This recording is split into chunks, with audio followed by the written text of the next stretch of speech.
അതാണ് തങ്ങളുടെ അവസാന വാക്ക് എന്ന് പറയുന്നത്. ഒരിക്കലും അവർ അവിടെ കുഴിയിറക്കപ്പെടാൻ പാടില്ല. മറ്റു വിഷയങ്ങളിലെ ഉള്ളറകളിലേക്ക് പാർട്ടി ഇറങ്ങി ചെന്നിട്ടില്ല. ഈ ലീഗിന്റെ ശക്തി കേന്ദ്രങ്ങളിൽ പലയിടത്തും ലീഗിനുള്ളിൽ തന്നെ വലിയ പ്രശ്നങ്ങളുണ്ട്. അതുണ്ട്. സംഘടനാപരമായ പ്രശ്നങ്ങൾ നിഷേധിക്കുന്നില്ല. മുസ്ലിം ലീഗിനല്ല മുസ്ലിം സമുദായത്തിൻ്റെ അട്ടിപ്പേർ അവകാശമെന്ന് CPM ചില നേതാക്കൾ വിമർശിക്കാറുണ്ട്. ഞങ്ങൾ പ്രസവിക്കുന്നവരായിക്കൊണ്ടായിരിക്കണം ഇവരങ്ങനെ പറഞ്ഞത്. അട്ടിപ്പേർ പാണക്കാട് തങ്ങൾ വിമർശനത്തിന് അതീതനാണോ? ഖലീഫക്ക് പോലും വിമർശനം ഏറ്റുവാങ്ങേണ്ടി വന്നിട്ടുണ്ട്. ഷാജിക്കാൻ പ്രസംഗിക്കാനുള്ള കഴിവുണ്ട്. പാർട്ടിക്ക് അത് മാറ്റിവെക്കാൻ പറ്റില്ല. കുഞ്ഞാലി സാഹിബ് എന്ന് പറയുമ്പോൾ അദ്ദേഹത്തിൻ്റെ നയങ്ങൾ, അദ്ദേഹത്തിൻ്റെ തന്ത്രപരമായിട്ടുള്ള ഇടപെടലുകൾ അത് പാർട്ടിക്ക് ഒരിക്കലും തന്നെ മാറ്റിവെച്ചപ്പോൾ ആ ഒരു അപ്രമാദിത്വം അദ്ദേഹത്തിനുണ്ട്. അത് മുസ്ലിം ലീഗ് മനസ്സിലാക്കുന്നു. അതാണ് നരേന്ദ്രമോദിയോട് നമുക്കൊക്കെ എതിർപ്പുണ്ട്. എന്നാൽ ഇപ്പോൾ സൗദി അറേബ്യയാണ് ഇന്ത്യയെ ആക്രമിക്കാൻ വരുന്നതെങ്കിൽ ഞങ്ങൾ ഇന്ത്യക്കൊപ്പം നിൽക്കും. മുസ്ലിങ്ങൾ ഇന്ത്യക്കൊപ്പം നിൽക്കുകയാണ്. സോഫ്റ്റ് ഹിന്ദുത്വ കോൺഗ്രസിനെ ശക്തിപ്പെടുത്തും എന്നത് അങ്ങനെ ആയിരിക്കും ഇത്ര കാലം കോൺഗ്രസ്സിന് തന്നെ അധികാരം തുടരേണ്ടതായിരുന്നല്ലോ. ഞാനൊരു അഹങ്കാരം പറയാമെന്ന് വിചാരിക്കരുത്. അപ്പോൾ അത്തരം പദവികളേക്കാളൊക്കെ മേലെയാണ് ഇപ്പോൾ ഞങ്ങൾക്ക് തന്നിട്ടുള്ള പദവി എന്ന് വിശ്വസിക്കുന്നവരാണ്. അത് മനസ്സിൽ തട്ടുന്ന സംഗീതം, നല്ല മെലഡി ഇഷ്ടമാണ്. മെലഡിയിലൂടെ നമുക്കങ്ങനെ സഞ്ചരിക്കാൻ പറ്റുമ്പോൾ കുറേ സമാധാനം.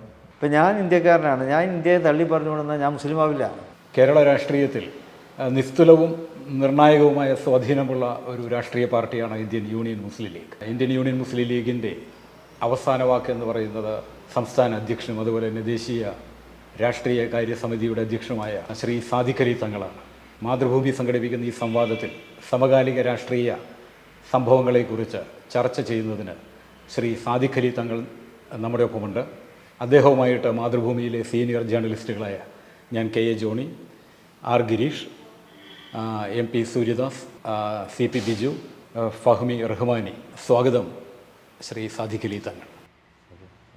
2 കൊല്ലം മുമ്പാണ് താങ്കൾ ഇന്ത്യൻ യൂണിയൻ മുസ്ലിം ലീഗിൻ്റെ അധ്യക്ഷ സ്ഥാനത്തേക്ക് വരുന്നത്. വളരെ വളരെ സങ്കീർണമായ രാഷ്ട്രീയ സാഹചര്യങ്ങളുള്ള ഒരു സമയമായി.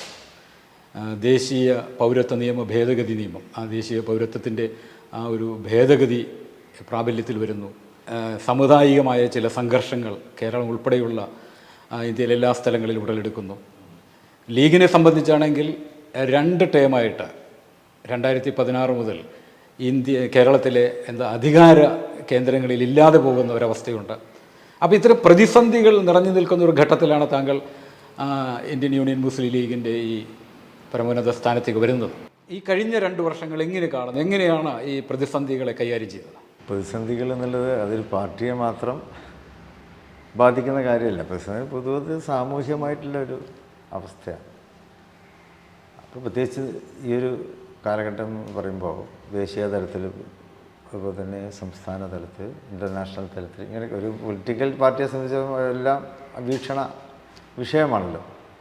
ഇപ്പോൾ നമ്മളിപ്പോൾ കേരളത്തിലെ കാര്യങ്ങളിലാണ് നമ്മളൊക്കെ ശ്രദ്ധിക്കുന്നത്. ഞാൻ സയ്യിദ് ഹൈദരലി ശിഹാബ് തങ്ങളുടെ മരണശേഷമാണ് ഇന്ത്യൻ മുസ്ലിം ലീഗിൻ്റെ ഈ പദവിയിൽ എത്തിയിട്ടുള്ളത്. ഹൈദരലി തങ്ങളുള്ള ആ സമയത്ത് തന്നെ ഇപ്പോൾ നിങ്ങൾ സൂചിപ്പിച്ച പ്രതിസന്ധികൾ അപ്പം തന്നെ ഉണ്ട്. അപ്പം അതിൻ്റെ ഒരു തുടർച്ച അങ്ങനെ വന്നുകൊണ്ടിരിക്കുന്നു. അതിനൊക്കെ തരണം ചെയ്യാൻ കഴിയാത്ത ഒരു പാർട്ടിയുടെ ഒറ്റക്കെട്ടായി നിൽക്കുക എന്നുള്ളതാണ്. പ്രത്യേകിച്ച് രാഷ്ട്രീയ പാർട്ടിയെ സംബന്ധിച്ചിടത്തോളം എല്ലാ പ്രതിസന്ധികളെക്കാളും മുഖ്യമായിട്ടുള്ളത് പാർട്ടിയുടെ സെറ്റപ്പ് അത് ഭദ്രമാണോ എന്നുള്ളതാണ്. അപ്പോൾ മുസ്ലിം ലീഗിനെ സംബന്ധിച്ചിടത്തോളം അത് മുസ്ലിം ലീഗിൻ്റെ പ്രത്യേകത എന്നുള്ളത് മുസ്ലിം ലീഗിൻ്റെ അടിത്തറ വളരെ ഭദ്രമാണ് എന്നുള്ളത് തന്നെയാണ്. അപ്പോൾ ബാഫക്കി തങ്ങളുടെ കാലം, പൂക്കോയത്തങ്ങളുടെ കാലം, CHൻ്റെ കാലം അങ്ങനെ തുടങ്ങി വന്നു. സയ്യിദ് മുഹമ്മദ് അലി ശിഹാബ് തങ്ങൾ ദീർഘകാലം അതിൽ പ്രസിഡൻ്റായിരുന്നു. അപ്പോൾ അദ്ദേഹത്തിൻ്റെ കാലം അപ്പോൾ ഒക്കെ അതിനെ പാർട്ടിയുടെ ആ ഭദ്രത നിലനിന്നിട്ടുണ്ട്. മുസ്ലിം ലീഗിനെ കുറിച്ച് എല്ലാവരും പറയാനുള്ളത് നിങ്ങളിപ്പോൾ പറഞ്ഞ പോലുള്ള ആ ഒരു പോയിൻ്റാണ്. മുസ്ലിം ലീഗ് കേരളത്തിൽ ഒറ്റ വാക്ക്, അതായത് മുസ്ലിം സമൂഹത്തെ സംബന്ധിച്ചിടത്തോളം അവസാന വാക്ക് എന്നുള്ളത് മുസ്ലിം ലീഗിനാണ്, മുസ്ലിം ലീഗിൻ്റെ നേതൃത്വത്തിനാണ് എന്നുള്ളത്. അപ്പോൾ അത് ശിഹാബ് തങ്ങളുടെ കാലം, അത് ഹൈദരലി തങ്ങളുടെ കാലം ഒക്കെ തന്നെ അങ്ങനെ തന്നെ നിലനിന്നു. അപ്പോൾ അതിൻ്റെ ഒരു തുടർച്ചയാണ് ഇപ്പോഴും വന്നുകൊണ്ടിരിക്കുന്നത്. ഇപ്പോഴും പാർട്ടിയിൽ ആ ഒരു രീതി തന്നെ മുന്നോട്ട് പോവുകയാണ്. പാർട്ടിയുടെ പ്രസിഡന്റ് എന്താണോ പറയുന്നത് അതാണ് ദ ലാസ്റ്റ് വേർഡ് എന്നുള്ള നിലക്ക് തന്നെയാണ് എല്ലാവരും, എല്ലാ നേതാക്കന്മാരും കീഴ്ഘടകങ്ങളൊക്കെ തന്നെ ആ രീതിയിൽ മനസ്സിലാക്കുന്നു, അങ്ങനെ മുന്നോട്ട് പോകുന്നു. പ്രതിസന്ധികളിപ്പോൾ പ്രതിസന്ധികളുണ്ട് വെച്ചാൽ നിങ്ങൾ പറയുമ്പോൾ ഏത് രംഗത്ത്, കാരണം മുസ്ലിം ലീഗിനെ സംബന്ധിച്ചിടത്തോളം മുസ്ലിം ലീഗിന് രാഷ്ട്രീയമുണ്ട്, സാമുദായികമായിട്ടുള്ള വിഷയങ്ങളുണ്ട്, സാമൂഹികമായിട്ടുള്ള അവസ്ഥകളുണ്ട്. ഇതെല്ലാം മുസ്ലിം ലീഗ് ശ്രദ്ധിക്കേണ്ടി വരും. ഒരുപക്ഷെ മറ്റു രാഷ്ട്രീയ പാർട്ടികൾക്ക് അങ്ങനെ വേണമെന്നുണ്ടായിരിക്കില്ല. അവർക്ക് പൊതുവെയുള്ള രാഷ്ട്രീയം എന്താണ് എന്ന് നോക്കിയാൽ മതി. പ്രത്യേകിച്ച് സാമുദായിക വിഷയങ്ങളൊന്നും അവർക്ക് ഇടപെടേണ്ടി വരികയില്ല. കാരണം അതൊരു മുസ്ലിങ്ങളാൽ വിഭാവനം ചെയ്യപ്പെടുന്നൊരു പാർട്ടി എന്നുള്ള നിലക്ക് മുസ്ലിം പ്രശ്നങ്ങളൊക്കെ വരുമ്പോൾ, സാമുദായിക പ്രശ്നങ്ങൾ വരുമ്പോൾ അതിൽ ഏറ്റവും ടാർഗറ്റ് ചെയ്യപ്പെടുന്നത് മുസ്ലിം ലീഗാണ്. ടാർഗറ്റ് ചെയ്യപ്പെടുന്നതും അതുപോലെ തന്നെ എല്ലാവരും ഉറ്റുനോക്കുന്നതും മുസ്ലിം ലീഗിനെയാണ്. അതിലൊക്കെ ഒരു തീരുമാനം, സാമുദായിക വിഷയങ്ങൾ വരുമ്പോൾ മുസ്ലിം ലീഗിൻ്റെ തീരുമാനം എന്താണെന്നാണ് നോക്കുന്നത്. കാരണം അങ്ങനെയുള്ളൊരു സമയത്തെ അതൊരു ഇപ്പം പല കാര്യങ്ങളിലും ഇനി തങ്ങളാണ് തീരുമാനം എടുക്കേണ്ടത് എന്നുള്ള അവസ്ഥയിൽ ഏറ്റവും ഒരു ഇങ്ങനെ പിൻ പോയിൻ്റ് ചെയ്യപ്പെടുന്ന ഒരവസ്ഥയിലേക്ക് വരുമല്ലോ. അപ്പോൾ മറ്റ് നേതാക്കളോ മറ്റ് ആൾക്കാരോ ഒക്കെ എന്തൊക്കെ പറഞ്ഞാലും തീരുമാനം എടുക്കേണ്ടത് തങ്ങളാണ്, ആ തീരുമാനം അവസാനത്തേതാണ് എന്ന് പറയുമ്പോൾ ഒരു വലിയ സ്ട്രെസ് അതിനകത്ത് വരുന്നില്ലേ? ആ ഒരു സ്ട്രെസ്സ് ഏത് തരത്തിലാണ് നേരിടാൻ, അല്ലെങ്കിൽ അതിനെ അങ്ങനെ അഭിമുഖീകരിച്ച പ്രത്യേകിച്ച് അങ്ങനെ ഏതെങ്കിലും ഒരു സന്ദർഭങ്ങൾ? തങ്ങളാണ് തീരുമാനം എടുക്കുക എന്ന് പറയുമ്പോൾ അത് മറ്റുള്ളവരെ സംബന്ധിച്ചിടത്തോളം അത് അവസാന വാക്കായിട്ട് ഒരാളുണ്ട് എന്ന് അവരെ തന്നെ ആശ്വസിപ്പിക്കുകയാണ്. മനസ്സിലായില്ലേ? അങ്ങനെ ഉണ്ടല്ലോ അത്. അത് നമ്മളും തന്നെ അത് മനസ്സിലാക്കുന്നു. പക്ഷേ ഈ ലാസ്റ്റ് തീരുമാനം എന്ന് പറയുമ്പോൾ തങ്ങൾ ഒറ്റയ്ക്ക് എടുക്കുന്നതല്ല. അത് ശിഹാബ് തങ്ങളായാലും എൻ്റെ പിതാവ് സെയ്ദ് പൂക്കോയ തങ്ങളായിരുന്നു, ഹൈദർ തങ്ങളായിരുന്നവരൊക്കെ തന്നെ എല്ലാവരുമായി കൂടി ആലോചിച്ചുകൊണ്ട് തന്നെയാണ് തീരുമാനിക്കുക. അല്ല ഒറ്റയടിക്ക് തങ്ങൾ പോയി പറയലില്ല. എല്ലാവരുമായി കൂടി. ഇപ്പോൾ സാമുദായിക വിഷയങ്ങൾ വരുമ്പോൾ പാർട്ടി രാഷ്ട്രീയ നേതൃത്വത്തോട് മാത്രമല്ല, സാമുദായികമായിട്ടുള്ള സംഘടനകളൊക്കെ ഉണ്ടാവുമല്ലോ. ഇപ്പോൾ ഉദാഹരണം ബാബരി മസ്ജിദിൻ്റെ ആ ഇഷ്യൂസ്, ഇപ്പോൾ ഏറ്റവും അവസാനമായി മുനമ്പത്തെ അതൊക്കെ വന്നപ്പോൾ ഞങ്ങൾ ഒറ്റയ്ക്ക് തീരുമാനിച്ചതല്ല. എല്ലാ സാമുദായിക നേതാക്കളുമായി, കക്ഷി നേതാക്കളുമായിട്ടൊക്കെ, സംഘടനാ നേതാക്കളായിട്ടൊക്കെ ആലോചിച്ചിട്ട് ആണ്. എന്നതുപോലെ തന്നെ പൊളിറ്റിക്കൽ വിഷയം വരുമ്പോൾ പാർട്ടിയിലെ എല്ലാവരുമായും, പഞ്ചായത്ത്, മണ്ഡലം, ജില്ലാ, സംസ്ഥാന തലങ്ങളിലൊക്കെയുള്ള നേതാക്കളുമായിട്ടൊക്കെ കൂടി ആലോചിച്ചുകൊണ്ടാണ്. ഇപ്പോൾ പഞ്ചായത്ത് എന്ന് പറയുമ്പോൾ ചിലപ്പോൾ ഒരു ഇഷ്യൂ ഏതെങ്കിലും ഒരു പഞ്ചായത്തും ഒക്കെ ആയിട്ട് ഏതെങ്കിലും സ്ഥലത്തായിരിക്കുമല്ലോ. അപ്പോൾ ആ സ്ഥലത്തെ പഞ്ചായത്ത്, മണ്ഡലം, ജില്ല, അടുത്ത കോട്ടക്കൽ പറഞ്ഞ പോലെ വലിയ പ്രശ്നം ഉണ്ടായത്. അതെ. അപ്പോൾ അവിടുത്തെ കീഴ്ഘടകങ്ങളിലെ നേതാക്കളുമായിട്ടൊക്കെ കൂടി ആലോചിക്കും. പിന്നെ ഒരു കൂടിയാലോചന സമിതി പാർട്ടിക്കുണ്ട്. അത് ഉന്നതാധികാര സമിതി എന്നാണ് നമ്മൾ പറയാറുള്ളത്. അവരും കൂടി ഇരുന്നിട്ടൊക്കെയാണ് നമ്മൾ ലാസ്റ്റ് ഒരു തീരുമാനം പറയുക. അതാണ് തങ്ങളുടെ അവസാന വാക്ക് എന്ന് പറയുന്നത്. ആ തീരുമാനത്തിൽ തന്നെ എന്തെങ്കിലും ഒരു അപാകമുണ്ടായിട്ടുണ്ടോ എന്ന് പിന്നീട് ഒരു വിലയിരുത്തൽ വന്നു കഴിഞ്ഞാൽ അത് പുനഃപരിശോധിക്കുന്ന ഒരു പ്രക്രിയയുണ്ട്. ഇപ്പോൾ ഉദാഹരണത്തിന് ഈ വഖഫ് ഇഷ്യൂവിൽ തന്നെ ലീഗിൻ്റെ ഉള്ളിൽ ഒരു അഭിപ്രായ വ്യത്യാസങ്ങളുണ്ട്. ലീഗ് സ്വീകരിച്ച ഒരു നിലപാടിനോട് അതിൻ്റെ ഉള്ളിൽ തന്നെ വിമർശനങ്ങൾ വരുന്നു എന്നുള്ള റിപ്പോർട്ടുകൾ വരുന്നുണ്ട്. അപ്പോൾ അങ്ങനെ വരുമ്പോൾ അതിന് ഒരു പുനഃപരിശോധനയ്ക്കുള്ളൊരു സംവിധാനമുണ്ടോ ശരിക്കും? അഭിപ്രായ വ്യത്യാസങ്ങളുള്ളവരുണ്ടാകും. അത് അവരുടെ അഭിപ്രായ വ്യത്യാസം അവർക്ക് പറയാം. ആ അഭിപ്രായ വ്യത്യാസങ്ങൾ പറഞ്ഞാൽ തന്നെ അവർ കൂടി ഇരുത്തിയിട്ടാണ് പിന്നെ നമ്മുടെ ഒരു അന്തിമ തീരുമാനത്തിലേക്ക് എത്തുന്നത്. ഇപ്പം നിങ്ങൾ ഉദ്ദേശിച്ചത് മുനമ്പം വിഷയത്തിലായിരിക്കും. മുനമ്പം വിഷയത്തിൽ ആദ്യം തന്നെ ലീഗ് എടുത്തത് വഖഫ് സംബന്ധമായ അതിൻ്റെ ആ ഉള്ളറകളിലേക്ക് ഇറങ്ങിച്ചെല്ലാനല്ല. വഖഫ് പറഞ്ഞാൽ ഇസ്ലാമികമായി വഖഫുമായി ചിന്തിക്കുവാൻ ഒരുപാട് വ്യവസ്ഥകളുണ്ട്, ഒരുപാട് ആചാരങ്ങളുണ്ട്, അതുപോലെ പാരമ്പര്യങ്ങളുണ്ട്, ഇതൊക്കെ ഉണ്ടാവും. പക്ഷെ ഇവിടെ നമ്മൾ അതിനെ കണ്ടത് അവിടെ മുനമ്പത്ത് താമസിക്കുന്ന ഒരുപാട് 100-600 കുടുംബങ്ങളുണ്ട്. അവർക്കത് വില കൊടുത്ത് വാങ്ങിയ ആരിൽ നിന്ന് വാങ്ങിയെന്നൊന്നുമല്ല, അവർ വില കൊടുത്ത് വാങ്ങിയ അവർ ജീവിക്കുന്ന പ്രദേശമാണ്. അതെ. അപ്പോൾ അങ്ങനെയുള്ള അവരെ കുടിയിരിക്കുക എന്നുള്ളത് അതിനാണ് പാർട്ടി അതിനാണ് മുഖവിലേക്ക് എടുത്തത്. ഒരിക്കലും അവർ അവിടെ കുടിയിറക്കപ്പെടാൻ പാടില്ല. അപ്പോൾ അതിനു വേണ്ടി എന്താണ് ചെയ്യേണ്ടത്? അത് പാർട്ടിക്കൊന്നും ചെയ്യാൻ പറ്റില്ല, ആ സമയം സർക്കാരിനാണ് ചെയ്യാൻ പറ്റുക. പക്ഷെ പാർട്ടിയുടെ നിലപാട് തുടക്കം മുതൽ അവിടെ നിന്ന് ആരെയും കുടിയിറക്കരുത്, അതാണ് ഉണ്ടായിരുന്നത്. മറ്റു വിഷയങ്ങളിലെ ഉള്ളറകളിലേക്ക് പാർട്ടി ഇറങ്ങി ചെന്നിട്ടില്ല. അതൊരു സാമൂഹ്യ അവസ്ഥയായിട്ടാണ് കണ്ടിട്ടുള്ളത്. കേരളത്തിൻ്റെ സാമുദായിക സൗഹാർദ്ദവും മതസൗഹാർദ്ദവും ഒക്കെ നിലനിൽക്കണം. അതിന് കോട്ടം വരുന്ന ഒന്നും തന്നെ ഉണ്ടായിക്കൂടാ. അത് ശിഹാബ് തങ്ങളുടെ കാലം തൊട്ട് തന്നെ ലീഗ് എടുക്കുന്ന തീരുമാനത്തിലെ മുഖ്യമായ ഒരു ലക്ഷ്യം തന്നെ അതാണ്. അപ്പോൾ ബാബരി മസ്ജിദ് കേരളത്തിൽ ഇത്രത്തോളം ഒരു പ്രതീകമായി കാണുന്ന വേറൊരു, ഇപ്പോൾ ഈ പാണക്കാട് എന്നുള്ള ഒരു സ്ഥലപ്പേരാണെങ്കിൽ കൂടി, പക്ഷേ അതൊരു പ്രതീകമാണ് കേരളത്തെ സംബന്ധിച്ചിടത്തോളം. ഇങ്ങനെയുള്ള നിർണായക വിഷയങ്ങളിൽ, ഘട്ടങ്ങളിൽ ഇടപെടൽ നടത്തുന്ന ഈ നേരത്തെ പറഞ്ഞ ഒരു ആശ്രയ കേന്ദ്രം പോലുള്ള. അപ്പോൾ ആ പാണക്കാട്ട് കുടുംബത്തിലെ മുതിർന്നയാൾ എന്നുള്ള നിലയ്ക്ക് ഇപ്പോൾ സാദിഖലി തങ്ങൾ ഒരു ആത്മീയ തലത്തിൽ ഉള്ളൊരു ആളാണ്. പക്ഷേ ഈ ഒരു സമീപകാല അനുഭവങ്ങൾ ഒരു പക്ഷേ ഇപ്പം മുൻപുണ്ടായിരുന്ന ആളുകളെ ഈ ഒരു സമീപകാല അനുഭവങ്ങൾ പലവിധ വിവാദങ്ങൾ, പലവിധ സമ്മർദ്ദങ്ങൾ, വിമർശനങ്ങൾ ഇങ്ങനെ അടിക്കടി വരുമ്പോൾ ഉണ്ടാകുന്ന നേരത്തെ ബിജു ചോദിച്ചു, ആ ഒരു സ്ട്രെസ്സ് എന്നുള്ള ആ ഒരു സമ്മർദ്ദം നമ്മൾ ഏത് തരത്തിലാണ്? പിന്നെ മറ്റൊന്നെന്ന് വെച്ചാൽ മറ്റുള്ളവരെക്കാൾ കൂടുതൽ ഒരു തുറന്ന പുസ്തകം പോലെ വായിക്കാവുന്ന വ്യക്തിത്വമാണ്. ചില സോഷ്യൽ മീഡിയയിലാണെങ്കിൽ ഒരു ഉദാഹരണത്തിന് ഒരു തൊടുപുഴയിലുള്ള ഒരു ചായക്കടയെ പറ്റിയിട്ട് ഞങ്ങളുടെ ഒരു പോസ്റ്റ് വളരെ വൈറലായിരുന്നു. അല്ല, പക്ഷെ അത് സാധാരണ ജനങ്ങൾ കാണുന്ന ഒരു രീതിയാണ്. അപ്പോൾ അതെങ്ങനെയാണ് ഒരു ഹാൻഡിൽ ചെയ്യുന്നത് എന്നുള്ളത്? നമ്മൾ ചെറുപ്പം തൊട്ട് തന്നെ നമ്മുടെ ഒരു കുടുംബ രീതി എന്നുള്ളത് എല്ലാവരുമായിട്ടും ഇടപഴകുക എന്നുള്ളത് തന്നെയാണ്. അപ്പോൾ എനിക്ക് ഓർമ്മ വെച്ച കാലം മുതൽ എൻ്റെ പിതാവാണ്. പിതാവിൻ്റെ കാലം തൊട്ടുള്ള ഓർമ്മകളാണ് എനിക്കുള്ളത്. പിതാവിൻ്റെ കാലം തൊട്ട് നമ്മൾ ആളുകളുടെ ഇടയിലായിരുന്നു ഞങ്ങളുടെ കുടുംബത്തിൻ്റെ ജീവിതം. പ്രത്യേകിച്ച് ആരാണോ ആ നേതൃത്വത്തിലുള്ളത് അവരെപ്പോഴും പബ്ലിക്കിൻ്റെ ഒരു പ്രോപ്പർട്ടി ആയിട്ടാണ് അറിയപ്പെടാറുള്ളത്. അപ്പോൾ അതുകൊണ്ട് തന്നെ നേരം വെളുത്ത് നമ്മൾ എണീറ്റ് വരുമ്പോൾ തന്നെ മുന്നിലെ കോലായിൽ കാണാൻ പറ്റുക നിറയെ ആളുകളെയാണ്. അവർക്കിടയിൽ ഒരു ബിന്ദുവായിട്ട് ബാപ്പാണെങ്കിൽ ബാപ്പ ഉണ്ടാവും, ഇപ്പോൾ അല്ലെങ്കിൽ ദീർഘകാലം ശാബ്ദങ്ങളായിരുന്നു അവരെ നമുക്ക് കാണാൻ പറ്റുള്ളൂ. ചുറ്റിനും ഇപ്പോൾ ഈ കാർട്ടൂണൊക്കെ കാർട്ടൂണിൽ കാണുന്ന മാതിരി കാർട്ടൂണിൽ ഇങ്ങനെ ആൾക്കാരെ വരക്കുമല്ലോ. അതെ, അങ്ങനത്തെ ഒരു ചിത്രമാണ് നമുക്ക് ചെറുപ്പകാലം നോക്കുമ്പോൾ അതിൻ്റെ നടുക്കൊരാളുണ്ടാവും, അതായിരിക്കും പിതാവ്. അപ്പോൾ ആൾക്കാരുടെ ഒരു സ്വത്തായിട്ടാണ് ആ നേതൃത്വത്തിലെ വീട്ടിലെ കുടുംബനാഥനെ ഞങ്ങൾക്കൊക്കെ കാണാൻ പറ്റിയിട്ടുള്ളത്. പിന്നെ പുറത്തിറങ്ങുമ്പോഴൊക്കെ തന്നെ ആൾക്കാരുടെ ഒരു കൂട്ടമായിരിക്കും ഉണ്ടാകുക. പിന്നെ അപ്പോൾ അവരോടൊക്കെ നമുക്ക് സംസാരിക്കാനും പറ്റുമല്ലോ. ചെറിയ കുട്ടികളാകുമ്പോൾ കുട്ടികളോട് സംസാരിക്കുന്ന ആളുകളൊക്കെ ഉണ്ടാവുമല്ലോ. അപ്പോൾ അവരോടൊക്കെ നമുക്ക് സംസാരിക്കാൻ പറ്റും, യുവാക്കളോട് സംസാരിക്കാൻ പറ്റും. പുറത്തിറങ്ങിയാലും ഇപ്പോൾ ഞങ്ങൾ കല്യാണത്തിന് പോകുമ്പോൾ അല്ലെങ്കിൽ വേറെ എന്തെങ്കിലും ഫംഗ്ഷന് പോകുമ്പോൾ അത് തങ്ങളെ മോനാണ് എന്നൊക്കെ പറയുമ്പോൾ ആളുകൾ നമ്മൾ കൂടും. അപ്പോൾ അവരോട് സംസാരിക്കാനും അപ്പോൾ എല്ലാവരെയും മനസ്സിലാക്കാൻ ചെറുപ്പം തൊട്ട് തന്നെ നമുക്ക് കഴിയാറുണ്ട്. അപ്പോൾ അതിങ്ങനെ വളർന്നു വരുമ്പോൾ നമുക്കതിൽ നിന്ന് വിട്ടു നിൽക്കാൻ പറ്റില്ലല്ലോ. ആരെ കണ്ടാലും സംസാരിക്കുക, ആരെ കണ്ടാലും യോഗ്യം പറയുക എന്നുള്ളതാണ്. ഒരു ചായക്കടി കയറിയാൽ ആ ചായക്കടിയിലെ വിഭവങ്ങൾ എന്താണെന്ന് നോക്കും. ആ വിഭവം പറ്റുകയാണെങ്കിൽ അത് ഉണ്ടാക്കിയത് എങ്ങനെയാണെന്ന് ചോദിക്കും. അപ്പോൾ അതവർക്കും ഇഷ്ടപ്പെടും. അങ്ങനെയൊക്കെ ചോദിക്കുമ്പോൾ അവർക്കൊരു നമ്മളുമായിട്ടൊരു അടുപ്പം തോന്നും. ഇപ്പോൾ നാൾ നിങ്ങൾ പറഞ്ഞ തൊടുപുഴക്കടുത്ത് പോയപ്പോൾ ഇങ്ങനെയൊക്കെ സംസാരിച്ചു. അവസാനം അയാൾക്ക് ഞാൻ ആരാന്നും പിടികിട്ടിയില്ല. അപ്പം കുറേ സംസാരിച്ചപ്പോൾ ഒരു സംശയം കൂടിയപ്പോൾ അയാൾ പറഞ്ഞു ഞാൻ സഖാവാണെന്ന് പറഞ്ഞു. ആയിക്കോട്ടെ എന്ന് പറഞ്ഞു. ആയിക്കോട്ടെ, ഞങ്ങൾ നല്ല കഞ്ഞിയായിരുന്നു ഞങ്ങൾ കുടിച്ചത്. കഞ്ഞിയും പയറും പപ്പടമൊക്കെ ആയിരുന്നു ഞങ്ങൾ അവിടെ കഴിച്ചിരുന്നത്. അത് ഞങ്ങൾ ആ സമയത്ത് കുറേ നേരം ഭക്ഷണം കഴിക്കാതെ വന്നായിരുന്നു. കുറേ ഉള്ളോട്ട് പോയതാണ്, ഇടുക്കി ജില്ലയിലെ കുറേ ഉള്ളോട്ട് പോയതായിരുന്നു. അന്ന് ഈ മഴയും ഇതൊക്കെ ഉണ്ടായിരുന്ന സമയത്താണ്.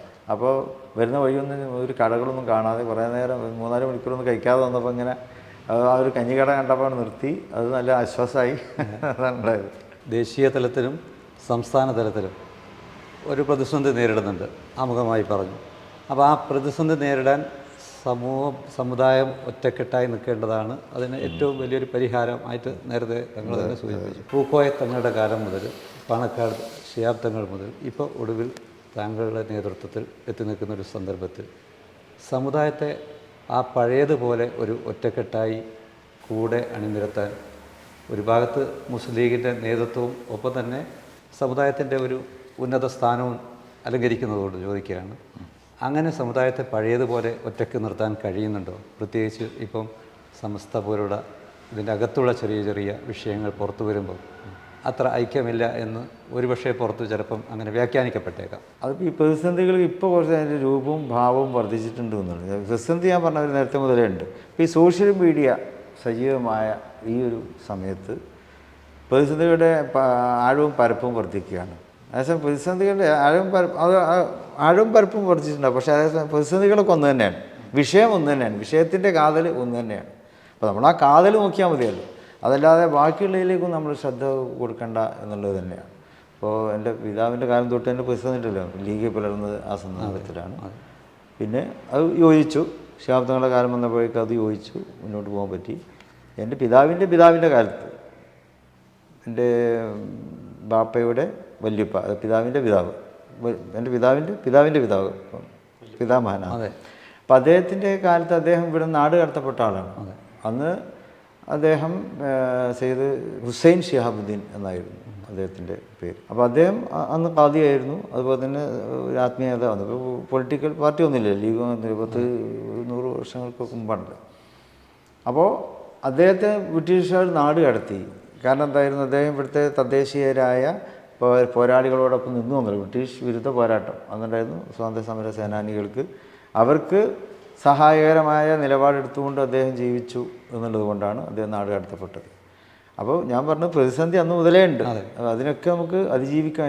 എൻ്റെ പിതാവും ജയിലിൽ പോയി കിടന്ന ആളാണ്. അന്ന് ശിഹാബ് തങ്ങൾ ചെറിയ കുട്ടിയായിരുന്നു. അപ്പോൾ ശിഹാബ് തങ്ങൾ ഇത് ഏറ്റെടുത്ത ചിലപ്പോൾ നേരിട്ടൊരു വലിയ പ്രതിസന്ധി അതായിരിക്കും. കാരണം കുടുംബനാഥൻ അറസ്റ്റിലായി ജയിലിലാവുന്നു.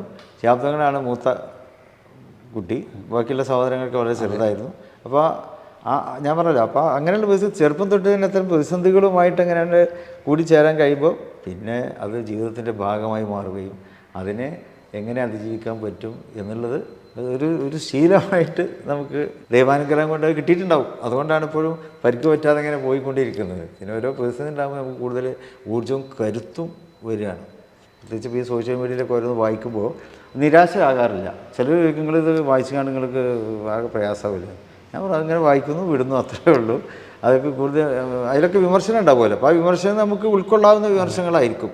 അപ്പോൾ ആ വിമർശനങ്ങളിൽ കാണുമ്പോൾ അതിനെങ്ങനെ നമുക്ക് പരിഹരിക്കാൻ പറ്റും, വ്യക്തിപരമായിട്ട് നമുക്ക് എങ്ങനെ അതിനെ പരിഹരിക്കാൻ പറ്റും, സംഘടനാപരമായിട്ട് എങ്ങനെ പരിഹരിക്കാൻ പറ്റും എന്നൊക്കെ മനസ്സിലാക്കി ആ രീതിയിൽ നമ്മുടെ നേതാക്കളായിട്ടൊക്കെ സംസാരിച്ചുകൊണ്ട് തീരുമാനമെടുത്ത് മുന്നോട്ട്. അതിൻ്റെ തുടർച്ചയായിട്ടൊരു കാര്യം, ഇപ്പോൾ താങ്കളുടെ ജ്യേഷ്ഠൻ മുഹമ്മദ് ശിഹാബ് തങ്ങളടക്കം വിമർശനങ്ങൾ ഏറ്റുവാങ്ങിയിട്ടുണ്ട് മുസ്ലിം ലീഗിൻ്റെ സംസ്ഥാന അധ്യക്ഷൻ എന്നുള്ള ആൾക്ക്.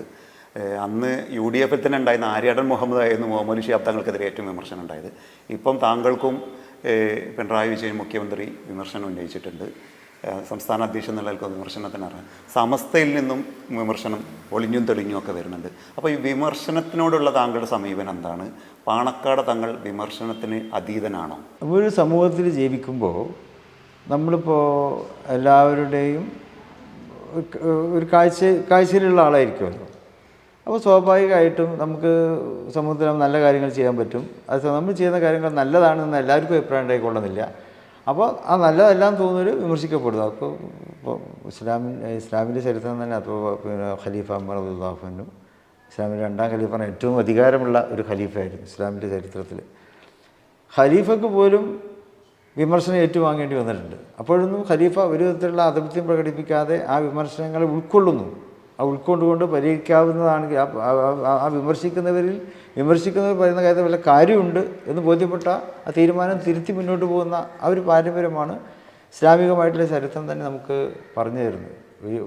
ഒരിക്കൽ ഖലീഫയ്ക്കെതിരെ വാളെടുത്തൊരു സ്ത്രീ ഉണ്ടായിരുന്നു. ഖലീഫ എന്തോ പറഞ്ഞപ്പോൾ ഈ സ്ത്രീ പറഞ്ഞു, താങ്കൾ ഇസ്ലാമിനെതിരായ വല്ലതും നിയമമാണ് കൊണ്ടുവരുന്നെങ്കിൽ ഈ വാളിന് തങ്ങൾ ഇരയാവും.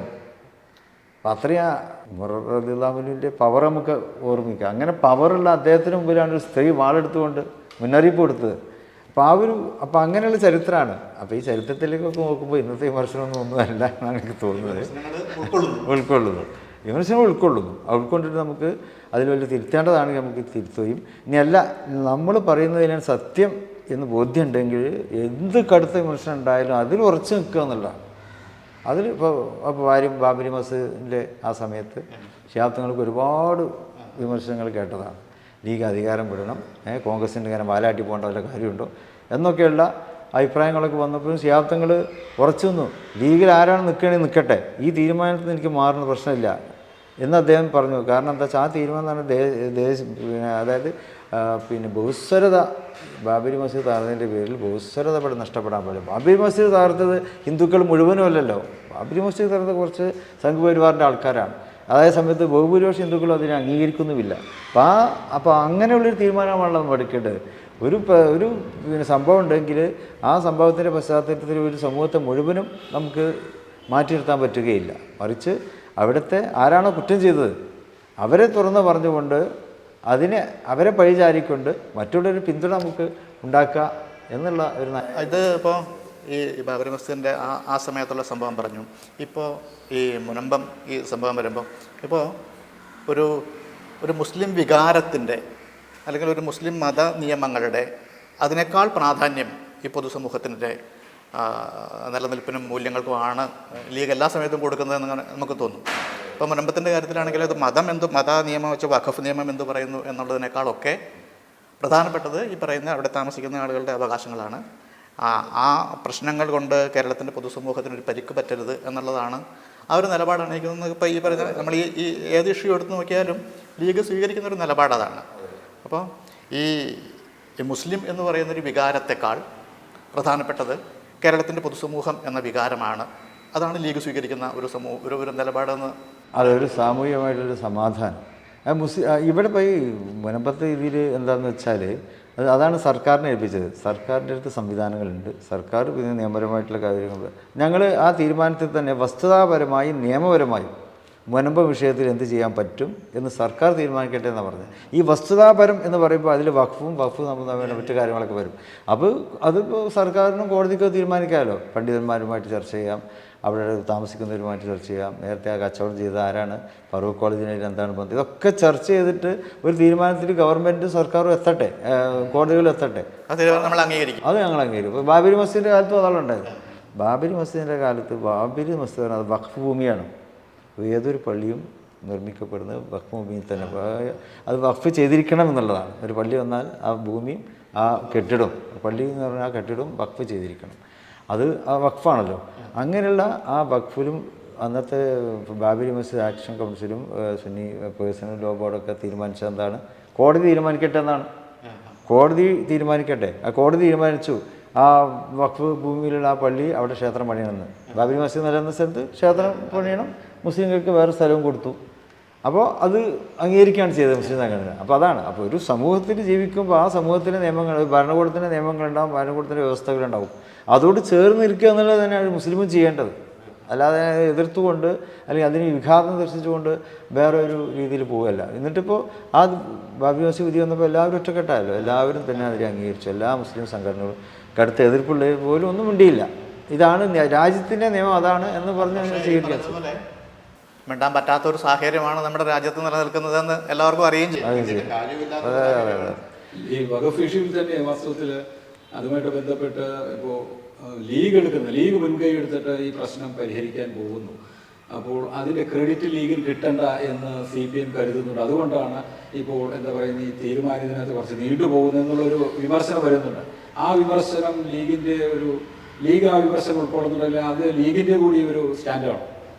അതായത് ലീഗ് അതിലേക്ക് ഇറങ്ങാൻ നിർബന്ധിക്കപ്പെട്ടതാണ്. കാരണം എന്താ വെച്ചാൽ ഈ മുനമ്പം വിഷയത്തിൽ അത് സാമുദായികമായി അത് ചിത്രീകരിക്കപ്പെട്ട ഒരു അവസ്ഥ വന്നു. അത് കേവലം ഒരു അവിടെ താമസിക്കുന്ന ആൾക്കാർ അത് മുനമ്പവുമായി മാത്രം ബന്ധപ്പെട്ടാണ് അവിടെ എല്ലാവരും കൂടിയിരുന്നത്. അതായത് ഇപ്പോൾ ഫറൂഖ് കോളേജിന് വഖഫ് ചെയ്യപ്പെട്ട ഭൂമിയാണ്. അവർ മാത്രം അത് തീരുമാനിച്ചത് തീരാവുന്നതേ ഉള്ളൂ.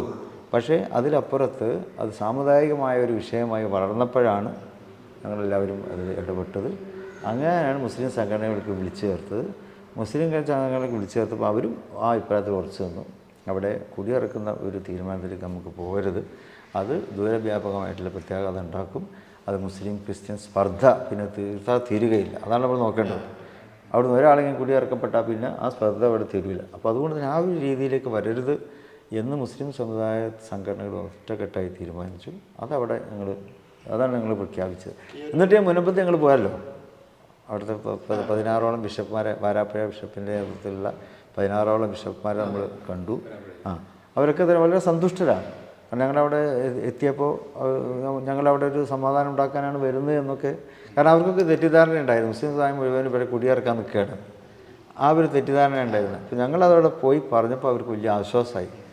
ഒരു ആൾ പോലും അവിടെ കുടിയിറക്കപ്പെടില്ല എന്ന് ഞങ്ങൾക്കും അതാണ് സർക്കാരിൻ്റെ ഭാഗത്തു നിന്നുള്ള റെസ്പോൺസ്, പ്രതികരണം ലീഗിനെ സംബന്ധിച്ചിടത്തോളം അതൊരു സ്വാഗതാർഹമായൊരു പ്രതികരണമാണോ വരുന്നത്, അല്ലെങ്കിൽ സർക്കാർ തീരുമാനം വൈകിപ്പിക്കുകയാണ് എന്നുള്ളൊരു ആരോപണം ഇടയ്ക്ക് ലീഗിൻ്റെ ഭാഗത്ത് നിന്നല്ലേ?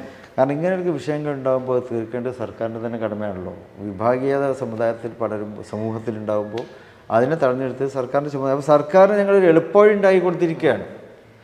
കാരണം അവിടെയൊക്കെ പ്രതിക്കൂട്ടിലാകുമായിരുന്ന മുസ്ലിം സമുദായം, ആ സമുദായത്തെ ഞങ്ങൾ പിന്നെ സർക്കാരിനോട് ആ സമുദായം തന്നെ പറയുകയാണ്, നിങ്ങൾ ഇതിൽ നല്ലൊരു തീരുമാനവും സ്വതന്ത്രമായൊരു നിലപാടെടുക്കാൻ സർക്കാരിന് അനുവാദം കൊടുക്കുകയാണ് ചെയ്തത്. അപ്പോൾ സർക്കാർ അത് സ്പീഡായി ചെയ്യേണ്ടതുണ്ട്. സർക്കാർ ഇപ്പോൾ ജുഡീഷ്യൽ കമ്മീഷനൊക്കെ വെച്ചിട്ടുണ്ട്. ആ പ്രവർത്തനം എളുപ്പമാക്കിയാണ്ട് അത് ചെയ്യണം, അല്ലെങ്കിൽ തെറ്റിദ്ധാരണ ഉണ്ടാവും. പൊളിറ്റിക്കലായി ഇതിനെ കാണാൻ പാടില്ല. ഈ ഘട്ടത്തിൽ മുഖ്യമന്ത്രി പിണറായി വിജയൻ തന്നെ വാസ്തവത്തിൽ ലീഗിനെ പ്രത്യേകമായിട്ട് ടാർഗറ്റ് ചെയ്തിട്ട് എന്താ പറയുന്നത് വിമർശിക്കുന്ന ഒരു സമീപനം വരുന്നുണ്ട്. അദ്ദേഹം പറയുന്നത് ഇപ്പോൾ ഈ നേരത്തെ നമ്മൾ പരാമർശിച്ച കാര്യമാണ്. ബാബറി മസ്ജിദ് തകർക്കപ്പെട്ട സമയത്ത് ലീഗ് അധികാരത്തിന് വേണ്ടി നിലനിന്നു. ലീഗിൻ്റെ ഇപ്പോഴത്തെ താങ്കളെ നേരിട്ട് തന്നെ ആക്രമിക്കുന്ന ഒരു വിമർശിക്കുന്ന ഒരു രീതി വരുന്നുണ്ട്. അപ്പോൾ ഞങ്ങൾ രാഷ്ട്രീയ വിമർശനമാണ് ഉയർത്തുന്നത്, അല്ലാതെ എന്താ പറയുന്നത് തങ്ങൾ കുടുംബത്തെ വിമർശിക്കുന്നത്, മുസ്ലിം ലീഗിന്റെ പ്രസിഡന്റിനെയാണ് വിമർശിക്കുന്നത് എന്നാണ് CPM-ന്റെയും മുഖ്യമന്ത്രി പിണറായി വിജയന്റെയും ഭാഗത്തു നിന്നുള്ള അതിനുള്ള ഒരു വിശദീകരണം വരുന്നത്. ഈ CPM-ന്റെയും അതുപോലെ തന്നെ പ്രത്യേകിച്ച് മുഖ്യമന്ത്രി പിണറായി വിജയന്റെയും ഈ സമീപനത്തെ എങ്ങനെയാണ് ലീഗ് കാണുന്നത്? ഇതിന് സാമുദായികമായിട്ടുള്ള വിഷയങ്ങളോ പ്രശ്നങ്ങളോ ഉണ്ടാകുമ്പോൾ അതിന് രാഷ്ട്രീയമായി ഇതിനെ കാണാൻ പാടില്ല എന്ന് തന്നെയാണ് എനിക്ക് പറയാനുള്ളത്. അതൊരു സംഘപരിവാർ അജണ്ടയാണ്. സാമുദായിക വിഷയങ്ങൾ രാഷ്ട്രീയം കലർത്തുക എന്നുള്ളതാണ് ഇപ്പോൾ ഇവർ ചെയ്തുകൊണ്ടിരിക്കുന്നത്. അപ്പോൾ അതിനെ അനുകരിക്കാൻ കേരളത്തിലെ ഇടതുപക്ഷം ഒന്നും അതിന് തയ്യാറാകരുത്. കാരണം കേരളീയ സമൂഹത്തെ എല്ലാവർക്കും അറിയാവുന്നതാണല്ലോ. കേരളീയ സമൂഹത്തിൻ്റെ അടിസ്ഥാനപരമായിട്ടൊരു മനോഭാവം എന്നുള്ളത് വർഗീയപരമായിട്ടോ അല്ലെങ്കിൽ വേറെ ഏതെങ്കിലും ചേരിതിരിവൊക്കെ അത് അതിന് വളരാൻ അനുവദിച്ച് കൂടാ എന്നുള്ളതാണ്. രാഷ്ട്രീയമായിട്ടുള്ള ഏറ്റുമുട്ടലുകൾ ഉണ്ടായിക്കോട്ടെ, രാഷ്ട്രീയമായിട്ടുള്ള പ്രതിവാദവും ഒക്കെ വേണം. അത് ജനാധിപത്യത്തെ ശക്തിപ്പെടുത്തും എന്നാണ് കേരളീയ സമൂഹം വിചാരിക്കുന്നത്. അതിനപ്പുറത്ത് നമ്മുടെ രാഷ്ട്രീയ വിവാദങ്ങളെ, രാഷ്ട്രീയമായിട്ട് അഭിപ്രായ വ്യത്യാസങ്ങളെ വർഗീയവൽക്കരിക്കാൻ തയ്യാറാകരുതെന്നാണ് കേരളീയ സമൂഹത്തിൻ്റെ ഒരു മനോഭാവം. അതിൻ്റെ ഒപ്പം തന്നെയാണ് ഞങ്ങളൊക്കെ ഉള്ളത്. ഇപ്പോൾ ഈ വഖഫ് വിഷയത്തിലും അതിന് രാഷ്ട്രീയമായി കാണരുത്. അതിന് അവിടെ ചിലപ്പോൾ ഉണ്ടാകാൻ പോകുന്ന സാമുദായിക വിഭജനം അതിനെ എങ്ങനെയെങ്കിലും നമുക്ക് തടഞ്ഞു നിർത്താൻ പറ്റുമോ, അതാണ് ചെയ്യേണ്ടത്. അത് മുഖ്യമന്ത്രി ആയാലും ഭരണകൂടമൊക്കെ അത് ചെയ്യേണ്ടത്. എനിക്ക് തോന്നുന്നു ഒരു മുസ്ലിം ക്രിസ്ത്യൻ സംഘർഷം ഉണ്ടാക്കിയെടുക്കുക എന്നുള്ളൊരു അജണ്ട വെച്ചിട്ട് പല ആളുകളും പ്രവർത്തിക്കുന്നതായിട്ട് നമുക്ക് ഫീൽ ചെയ്യും.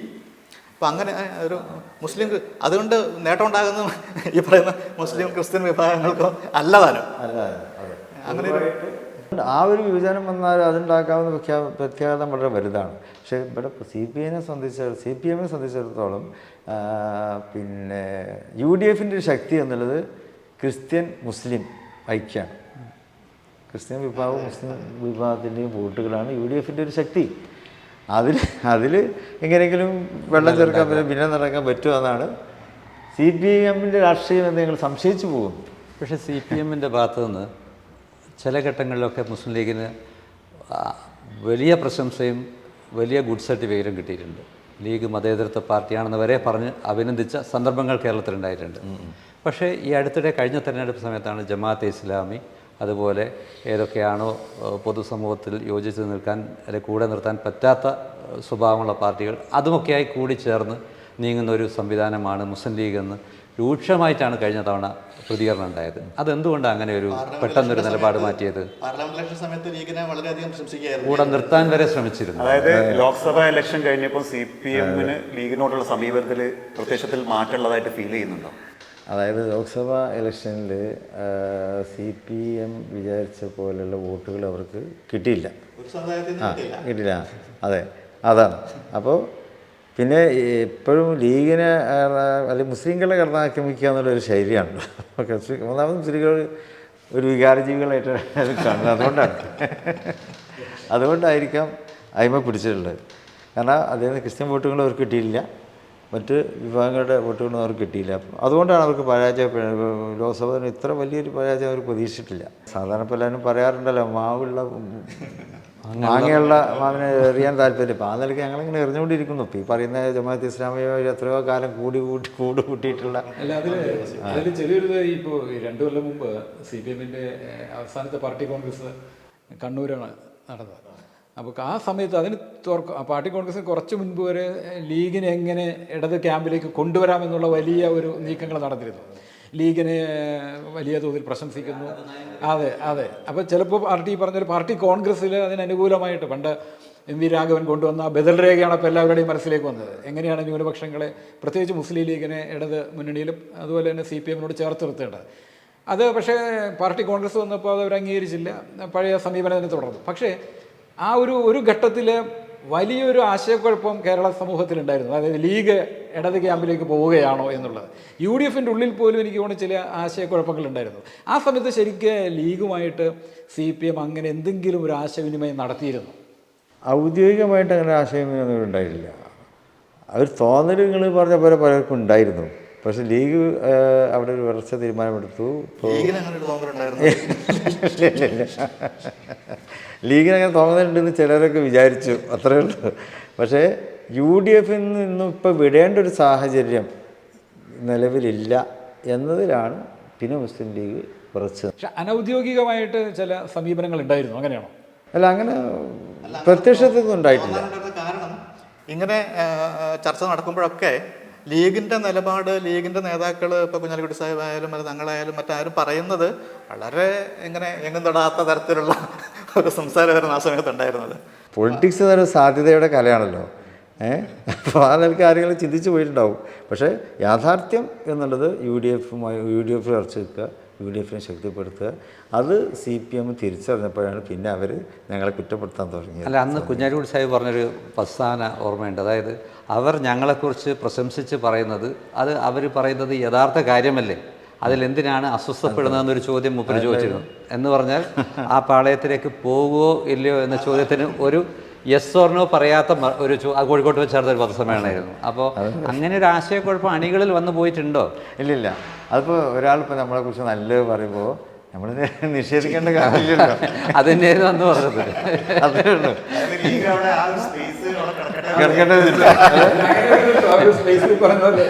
ഒരു സ്ലോട്ട് അവിടെ ഉണ്ട്, എപ്പോൾ വേണമെങ്കിലും. അങ്ങനെ വിചാരിക്കണ്ട. ഇപ്പം അത് UDF-ൽ ഉറച്ചു നിൽക്കുകയാണ്, അതിലൊരു മാറ്റമില്ല. അല്ല, ഈ നിലക്ക് UDF-ന്റെ കൂടെ പോകുന്നതാണോ ലീഗിന് അടുത്ത ഇതിൽ ഭരണത്തിലൊക്കെ വരാൻ UDF വരുന്നുള്ള പ്രതീക്ഷയാണോ ലീഗിനുള്ളത്? മുസ്ലിം ലീഗ് ഇപ്പോൾ ഉദ്ദേശിക്കുന്നത് UDF-നെ ശക്തിപ്പെടുത്തിയിട്ട് അടുത്ത ഭരണത്തിൽ വരണം എന്നുള്ളത് തന്നെയാണ്. കാരണം ഇടതുപക്ഷത്തിൻ്റെ ഗ്രാഫ് അത്രത്തോളം താഴോട്ട് പോയിരിക്കുകയാണ്. ജനങ്ങളിൽ നിന്ന് അവിടെ വളരെയേറെ അകന്നുപോയി. അങ്ങനെ അകന്നുപോയ ഒരു പാർട്ടിയെ വീണ്ടും പിടിച്ച് എഴുന്നേൽപ്പിക്കേണ്ട കാര്യമൊന്നുമില്ല. ഇവിടെ കോൺഗ്രസും ലീഗും ഒക്കെ നേതൃത്വം കൊടുക്കുന്ന ജനാധിപത്യ കക്ഷികളുടെ വലിയൊരു കൂട്ടായ്മ അവിടെയുണ്ട്. അതിനെ ശക്തിപ്പെടുത്തി അടുത്ത ഇനി വരാനിരിക്കുന്ന നിയമസഭാ തെരഞ്ഞെടുപ്പിൽ UDF-നെ അധികാരത്തിലേറ്റുക. ഈ തെരഞ്ഞെടുപ്പ് സമയത്ത് ഈ സമസ്തയിൽ ഇഷ്യൂ ഉണ്ടാക്കുക എന്നുള്ളത് ഒരു പുറത്ത് ബാഹ്യ ശക്തികളുടെ ഒരു ഇടപെടലുണ്ടോ? കാര്യം പാർലമെൻറ്റ് തെരഞ്ഞെടുപ്പ് സമയത്ത് പൊന്നാനിയിൽ അത് വളരെയധികം ചർച്ച ചെയ്യപ്പെട്ടിരുന്നു. ഇപ്പം ഇനിയിപ്പോൾ തദ്ദേശ തെരഞ്ഞെടുപ്പ് വരുന്നു, മലപ്പുറത്തൊക്കെ അത് ഇപ്പം ഈ പക്ഷേ സമസ്തയുടെ ഒരു ശതാബ്ദി വർഷമായിട്ട് കൂടി ഒരു അലോസരം ഉണ്ടാക്കുക എന്നുള്ളതൊരു ഏതെങ്കിലും പുറത്തുനിന്നുള്ള ആളുകളുടെ ഇടപെടലുകളുണ്ട് എന്ന് സംശയിക്കുന്നുണ്ട് അതിൽ? പലപ്പോഴും അത് ഞങ്ങൾ സംശയിക്കുന്നുണ്ട്. സംസ്ഥയും ലീഗിനെയും അകറ്റുക, എന്നിട്ട് ആ ശക്തി ഇല്ലാതാക്കുക എന്നുള്ളത്. പക്ഷെ അത് നടക്കാൻ പോകുന്നില്ല. പലപ്പോഴും പലരും പരീക്ഷിച്ചതാണത്. ഇപ്പോൾ ലോക്സഭാ തെരഞ്ഞെടുപ്പിൽ തന്നെ ആ പരീക്ഷണം തികഞ്ഞ പരാജയമായിരുന്നു എന്ന് ബോധ്യപ്പെട്ടു. അപ്പോൾ അതുകൊണ്ട് ലീഗിന് അതിലൊരു ഭയപ്പാടില്ല. സമസ്തയും ലീഗിനെ അകറ്റാൻ ആർക്കും കഴിയുകയില്ല. അത് ഇപ്പോൾ നേരത്തെ പറഞ്ഞ അതൊരു ഹൃദയബന്ധമാണ്. സമസ്തയിലുള്ള മുസ്ലിം ലീഗുകാരുണ്ട്, മുസ്ലിം ലീഗിലുള്ള സമസ്തക്കാരുണ്ട്.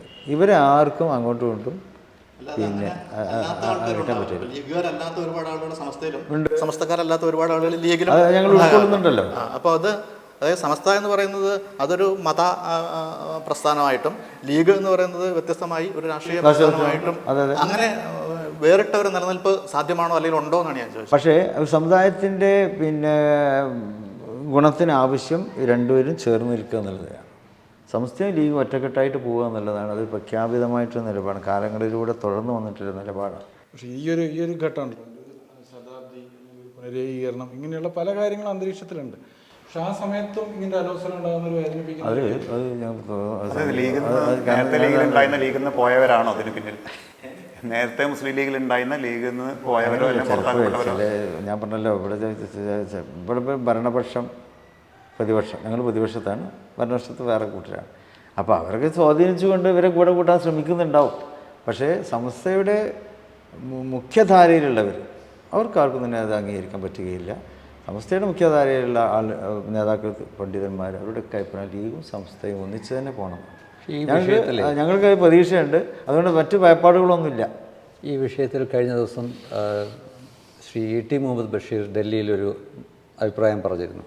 അതിൻ്റെ തൊട്ട് പിന്നാലെയാണ് എനിക്ക് തോന്നുന്നു അതേ ദിവസം തന്നെ ഇവിടെ വെച്ചിട്ട് പാണക്കാട് തങ്ങളുടെ ഒരു സ്റ്റേറ്റ്മെൻറ്റ് വന്നു, ഇതിലിനി പരസ്യ വിവാദം പാടില്ല. ഒരു അന്ത്യശാസനമായിരുന്നു സത്യം പറഞ്ഞത്. അങ്ങനെ തന്നെയാണ് അത് വാർത്തകളിലൊക്കെ വന്നത്. അപ്പോൾ ഈ തർക്കങ്ങൾ ഒരു കേട്ടെടുത്തോളം അല്ലെങ്കിൽ ഇപ്പോൾ പറഞ്ഞെടുത്തോളം വലിയൊരു വിഷയങ്ങളൊന്നും അല്ല, ഇതിൻ്റെ അകത്ത് അതങ്ങനെ പരിഹരിച്ചു പോകുന്നതാണെന്ന് പറയുമ്പോൾ തന്നെ ഇങ്ങനെയൊരു അന്ത്യശാസനം അടുത്ത കാലത്തൊന്നും പറയേണ്ടി വന്നിട്ടില്ല. അപ്പോൾ അങ്ങനെ ഒരു പ്രശ്നത്തിലേക്ക് എത്തി നിൽക്കുന്നില്ല. ഇപ്പോൾ അടിച്ചമർത്തി നിർത്തുകയല്ലേ അതിലെ വിരുദ്ധാഭിപ്രായങ്ങൾ വരാതിരിക്കാൻ? അങ്ങനെ അടിച്ചമർത്താൻ പറഞ്ഞുകൂടാ. അപ്പം അതിനുശേഷം ഞങ്ങൾ മിനിഞ്ഞാന്ന് കോഴിക്കോട് കമ്മിറ്റി ചേർന്നിരുന്നു, വർക്കിംഗ് കമ്മിറ്റി ചേർന്നു. അതിന് മുമ്പ് ഭാരവാഹികളും മീറ്റിങ്ങുകളൊക്കെ ചേർന്നു. അതിലൊക്കെ തന്നെ ഇത് ഒന്നുകൂടി സ്പഷ്ടമായി ഞങ്ങളുടെ നിലപാട് അവിടെ ഉറപ്പിച്ച് നിർത്തുകയാണ് ചെയ്തത്. ഈ വർക്കിംഗ് കമ്മിറ്റിയിൽ ഭയങ്കര വാഗ്വാദം ഉണ്ടായി എന്നൊക്കെയുള്ള രീതിയിൽ വാർത്തകളൊക്കെ വന്നിട്ടുണ്ട്. സത്യത്തിൽ ലീഗിനകത്ത് വലിയൊരു ചർച്ചകൾ നടക്കാറുണ്ടോ? ലീഗ് പ്രവർത്തക സമിതിയിൽ അങ്ങോട്ടും ഇങ്ങോട്ടും രണ്ടഭിപ്രായങ്ങൾ, ഇപ്പോൾ വഖഫ് ഭൂമിയാണോ അല്ലേ, അല്ലെങ്കിൽ അങ്ങനെ എന്തെങ്കിലും ഉദാഹരണം ഇടതുപക്ഷത്തിൻ്റെ കൂടെ പോകണ്ടേ, ഇത്തരം കാര്യത്തിലൊക്കെ തുറന്ന ചർച്ച ലീഗിനകത്ത് നടക്കാറുണ്ടോ? വാഗ്വാദങ്ങളൊക്കെ നടക്കണം. മിനിഞ്ഞാന്നും വാഗ്വാദങ്ങൾ ഉണ്ടായിട്ടുണ്ട്. വാഗ്വാദം ഉണ്ടാകുമ്പോൾ കുറച്ച് ശബ്ദം കൂടുമല്ലോ, അതാണല്ലോ വാഗ്വാദം എന്ന് പറയുന്നത്. നേരിട്ട് മര്യാദയ്ക്ക് സംസാരിക്കുമ്പോൾ വാഗ്വാദം എന്ന് ആരും പറയില്ല. ചിലപ്പോൾ ഒരാളുടെ നിലപാട് അതിനെ അടിച്ച് അത് ഒന്ന് സ്ട്രെസ് ചെയ്യാൻ വേണ്ടി ചിലപ്പോൾ ശബ്ദം ഉയർത്തി പറയും. അങ്ങനെയുള്ള ശബ്ദം ഉയർത്തി പറച്ചിലൊക്കെ അവിടെ ഉണ്ടായിട്ടുണ്ട്. അതിനൊന്നും നിഷേധിക്കുന്നത് അതുണ്ടാവണം. അഭിപ്രായങ്ങൾ അവിടെ പ്രകടിപ്പിക്കപ്പെടണം. അപ്പോഴാണ് നമുക്ക് നേതൃത്വത്തിന് അത് കൂടുതൽ അതിൻ്റെ ആഴങ്ങളിലേക്ക് ഇറങ്ങി ചെല്ലാൻ പറ്റുക. അപ്പം നല്ലൊരു തീരുമാനത്തിൽ എത്താൻ പറ്റും ചെയ്യുമല്ലോ. അല്ല, ഇതിൽ എപ്പോഴും നമ്മൾ പറയാറുള്ളൊരു കാര്യം ഈ സംസാരിക്കുന്നതിനുള്ള സ്വാതന്ത്ര്യം, ആ സംസാര സ്വാതന്ത്ര്യം എന്ന് പറയുന്നത് ഏറ്റവും പ്രധാനപ്പെട്ട ഒരു സ്വാതന്ത്ര്യം തന്നെയാണ്. പക്ഷെ അതിൻ്റെ കൂടെ എപ്പോഴും ചേർത്ത് പറയേണ്ട ഒരു കാര്യം, സംസാരിച്ച് കഴിഞ്ഞാലും സ്വാതന്ത്ര്യം ഉണ്ടാകണം എന്നുള്ളതാണ്. ഒരാളൊരു കാര്യം പറഞ്ഞു, പിന്നീട് അയാൾക്ക് അവിടെ നിലനിൽക്കാൻ പറ്റണം. അപ്പം മിക്കവാറും എല്ലാ പാർട്ടികളിലുള്ള പ്രശ്നം വിമർശനങ്ങൾ ഉന്നയിക്കും, പക്ഷേ വിമർശിക്കുന്നവനെ പിന്നെ നേരിടുന്നു എന്നുള്ളതാണ്. ഇപ്പോൾ ലീഗിലും ഈ പറഞ്ഞതുപോലെ തങ്ങൾ അല്ലെങ്കിൽ കുഞ്ഞാലിക്കുട്ടി ഇവരുമായിട്ട് ചേർന്ന് നിൽക്കുന്നവർക്ക് മാത്രമാണ് ലീഗിൽ ലീഗിൻ്റെ ചിഹ്നം തന്നെ പറയുകയാണെങ്കിൽ കോണിയിൽ കയറിപ്പോകാൻ കഴിയുള്ളൂ. അവർ വിമർശിക്കുന്നവർ പതുക്കെ അവരെ സൈഡ് ലൈൻ ചെയ്യും, അവരെ ഒന്ന് ഒതുക്കുന്നു. ആ ഒരു ട്രെൻഡ് ഉണ്ടോ ശരിക്കും? ലീഗിൽ അത് ഇതേവരെ ഉണ്ടായിട്ടില്ല. വിമർശിക്കുന്നവർക്കും വിമർശിക്കുന്ന സാഹൂതം നടക്കുന്നത് നമുക്ക് കാണാൻ പറ്റാറില്ല. വിമർശിക്കുന്നവർക്കും അവരുടേതായ രീതിയിൽ മുന്നോട്ട് പോകും. പാർട്ടിയോട് യോജിച്ചുകൊണ്ട് തന്നെയാണ്. അഭിപ്രായം പറഞ്ഞു എന്നുള്ളവർക്ക് ആരും മാറ്റി നിർത്താറില്ല. അഭിപ്രായങ്ങൾ പറയണം. അഭിപ്രായങ്ങളെ സ്വാഗതം ചെയ്യുന്നൊരു പാർട്ടിയാണ് ലീഗ്. ലീഗിൻ്റെ കമ്മിറ്റികളൊക്കെ അങ്ങനെ തന്നെയാണ് വരാറുള്ളത്. അത് പഞ്ചായത്തായാലും മണ്ഡലമായാലും ജില്ലയായാലും സംസ്ഥാനമായാലും അവർക്ക് അഭിപ്രായങ്ങൾ തുറന്നു പറയും. ഇനിയിപ്പോൾ പാർട്ടിക്ക് അല്ലെങ്കിൽ നേതൃത്വത്തിന് പറ്റാത്ത അഭിപ്രായം പറഞ്ഞു വിചാരിച്ചാൽ അവരെ മാറ്റി നിർത്താൻ ആയിരിക്കും ലീഗിൽ. അവരും മത്സരിക്കാനൊക്കെ നമ്മൾ കൊടുക്കാറുണ്ടല്ലോ. നമുക്ക് പലപ്പോഴും പുറത്തുനിന്ന് നോക്കുന്നവർക്ക് പലപ്പോഴും അല്ലെങ്കിൽ കുറച്ച് അതായിട്ട് പറയാറില്ല, മാധ്യമങ്ങൾ പറയാറില്ല. ഇപ്പോൾ ഈ ടീം മുനീർ, ഷാജി ഇങ്ങനെയുള്ള ഒരു വിഭാഗം ആളുകൾ ഒരു വലിയ ശക്തമായ വിമത ശബ്ദമായി ഉയർത്തുന്നുണ്ട്. അവർക്ക് ഇതിനെ ഈ പറഞ്ഞ ലീഗിൻ്റെ അപ്രമാദത്തിൽ പൊട്ടിച്ചെടുക്കാനുള്ള ശക്തി വരാത്തതുകൊണ്ടാണ് അവരൊക്കെ പാർട്ടിയുടെ ഒഴിച്ചുകൂടാനാവാത്ത ഘടകങ്ങളാണ്. ഷാജിക്കാൽ പ്രസംഗിക്കാനുള്ള കഴിവുണ്ട്. പാർട്ടിക്ക് അത് മാറ്റി വെക്കാൻ പറ്റില്ല. കുഞ്ഞാലി സാഹിബ് എന്ന് പറയുമ്പോൾ അദ്ദേഹത്തിൻ്റെ നയങ്ങൾ, അദ്ദേഹത്തിൻ്റെ തന്ത്രപരമായിട്ടുള്ള ഇടപെടലുകൾ അത് പാർട്ടിക്ക് ഒരിക്കലും തന്നെ മാറ്റി പറ്റപ്പോൾ ഇന്നിപ്പോൾ കേരളത്തിൽ തന്നെ ഏറ്റവും വേറെ ബഹുമാനിക്കപ്പെടുന്ന രാഷ്ട്രീയ നേതാവ് കുഞ്ഞാലി സാഹിബാണല്ലോ. കുഞ്ഞാലി സാഹിബ് ഇനി കോൺഗ്രസ് പ്രസിഡന്റ് മൂപ്പരെ തീർത്തു കൊടുക്കും. പിന്നെ ഇനി സാമുദായിക സംഘടനകളെ എന്താണ് അവർ കുഞ്ഞാലിക്കുട്ടി സാഹിബിനെ സമീപിച്ചുകൊണ്ട് തീർത്തരെന്ന് പറയും. അപ്പോൾ ആ ഒരു അപ്രമാദിത്വം അദ്ദേഹത്തിനുണ്ട്. അത് മുസ്ലിം ലീഗ് മനസ്സിലാക്കുന്നു. അതേ അവസരത്തിൽ ഇ.ടി. മുഹമ്മദ് ബഷീർ സാഹിബ് അദ്ദേഹം പരിചയസമ്പന്നനാണ്, പാർലമെൻറ്റേറിയനാണ്. മുനീർ നല്ലൊരു പാർലമെൻറ്റേറിയൻ. ഇതൊക്കെ ലീഗ് ഒരു ആസ്തിയായിട്ട് കാണുകയാണ്. അതല്ലാതെ അവരാരും ഇവരെല്ലാം പരസ്പരം മനസ്സിലാക്കുന്നുണ്ട്. പിന്നെ ഇപ്പം നിങ്ങൾ പുറത്തുനിന്ന് കാണുന്നവർക്ക് അങ്ങനെ തോന്നുന്നു. CH മുഹമ്മദ് കോയയ്ക്ക് ശേഷം അദ്ദേഹം കേരളത്തിൽ ഉടനീളം അംഗീകരിക്കപ്പെട്ട ഒരു നേതാവായിരുന്നു. ചെറിയ കാലത്തേക്കാണെങ്കിൽ പോലും എനിക്ക് 53 ദിവസത്തേക്കൊന്നാണ് അദ്ദേഹം മുഖ്യമന്ത്രിയായത്. 79 ഒക്ടോബർ മുതൽ ഡിസംബർ വരെ കേരളത്തിലാകെ മുഖ്യമന്ത്രി പദത്തിലെത്തിയ ഒരു മുസ്ലിം സമുദായത്തിൽ നിറയെ ഒരാളാണ്. അദ്ദേഹത്തിന് പരക്കെ പൊതുവെ ഒരു സ്വീകാര്യനായ വ്യക്തിയായിരുന്നു. അതിനുശേഷം ലീഗിൻ്റെ ഉള്ളിൽ ശ്രദ്ധിക്കപ്പെട്ട ഒരു നേതാവായിട്ട് വന്നത് പിന്നെ പി കെ കുഞ്ഞാലിക്കുട്ടിയാണ്.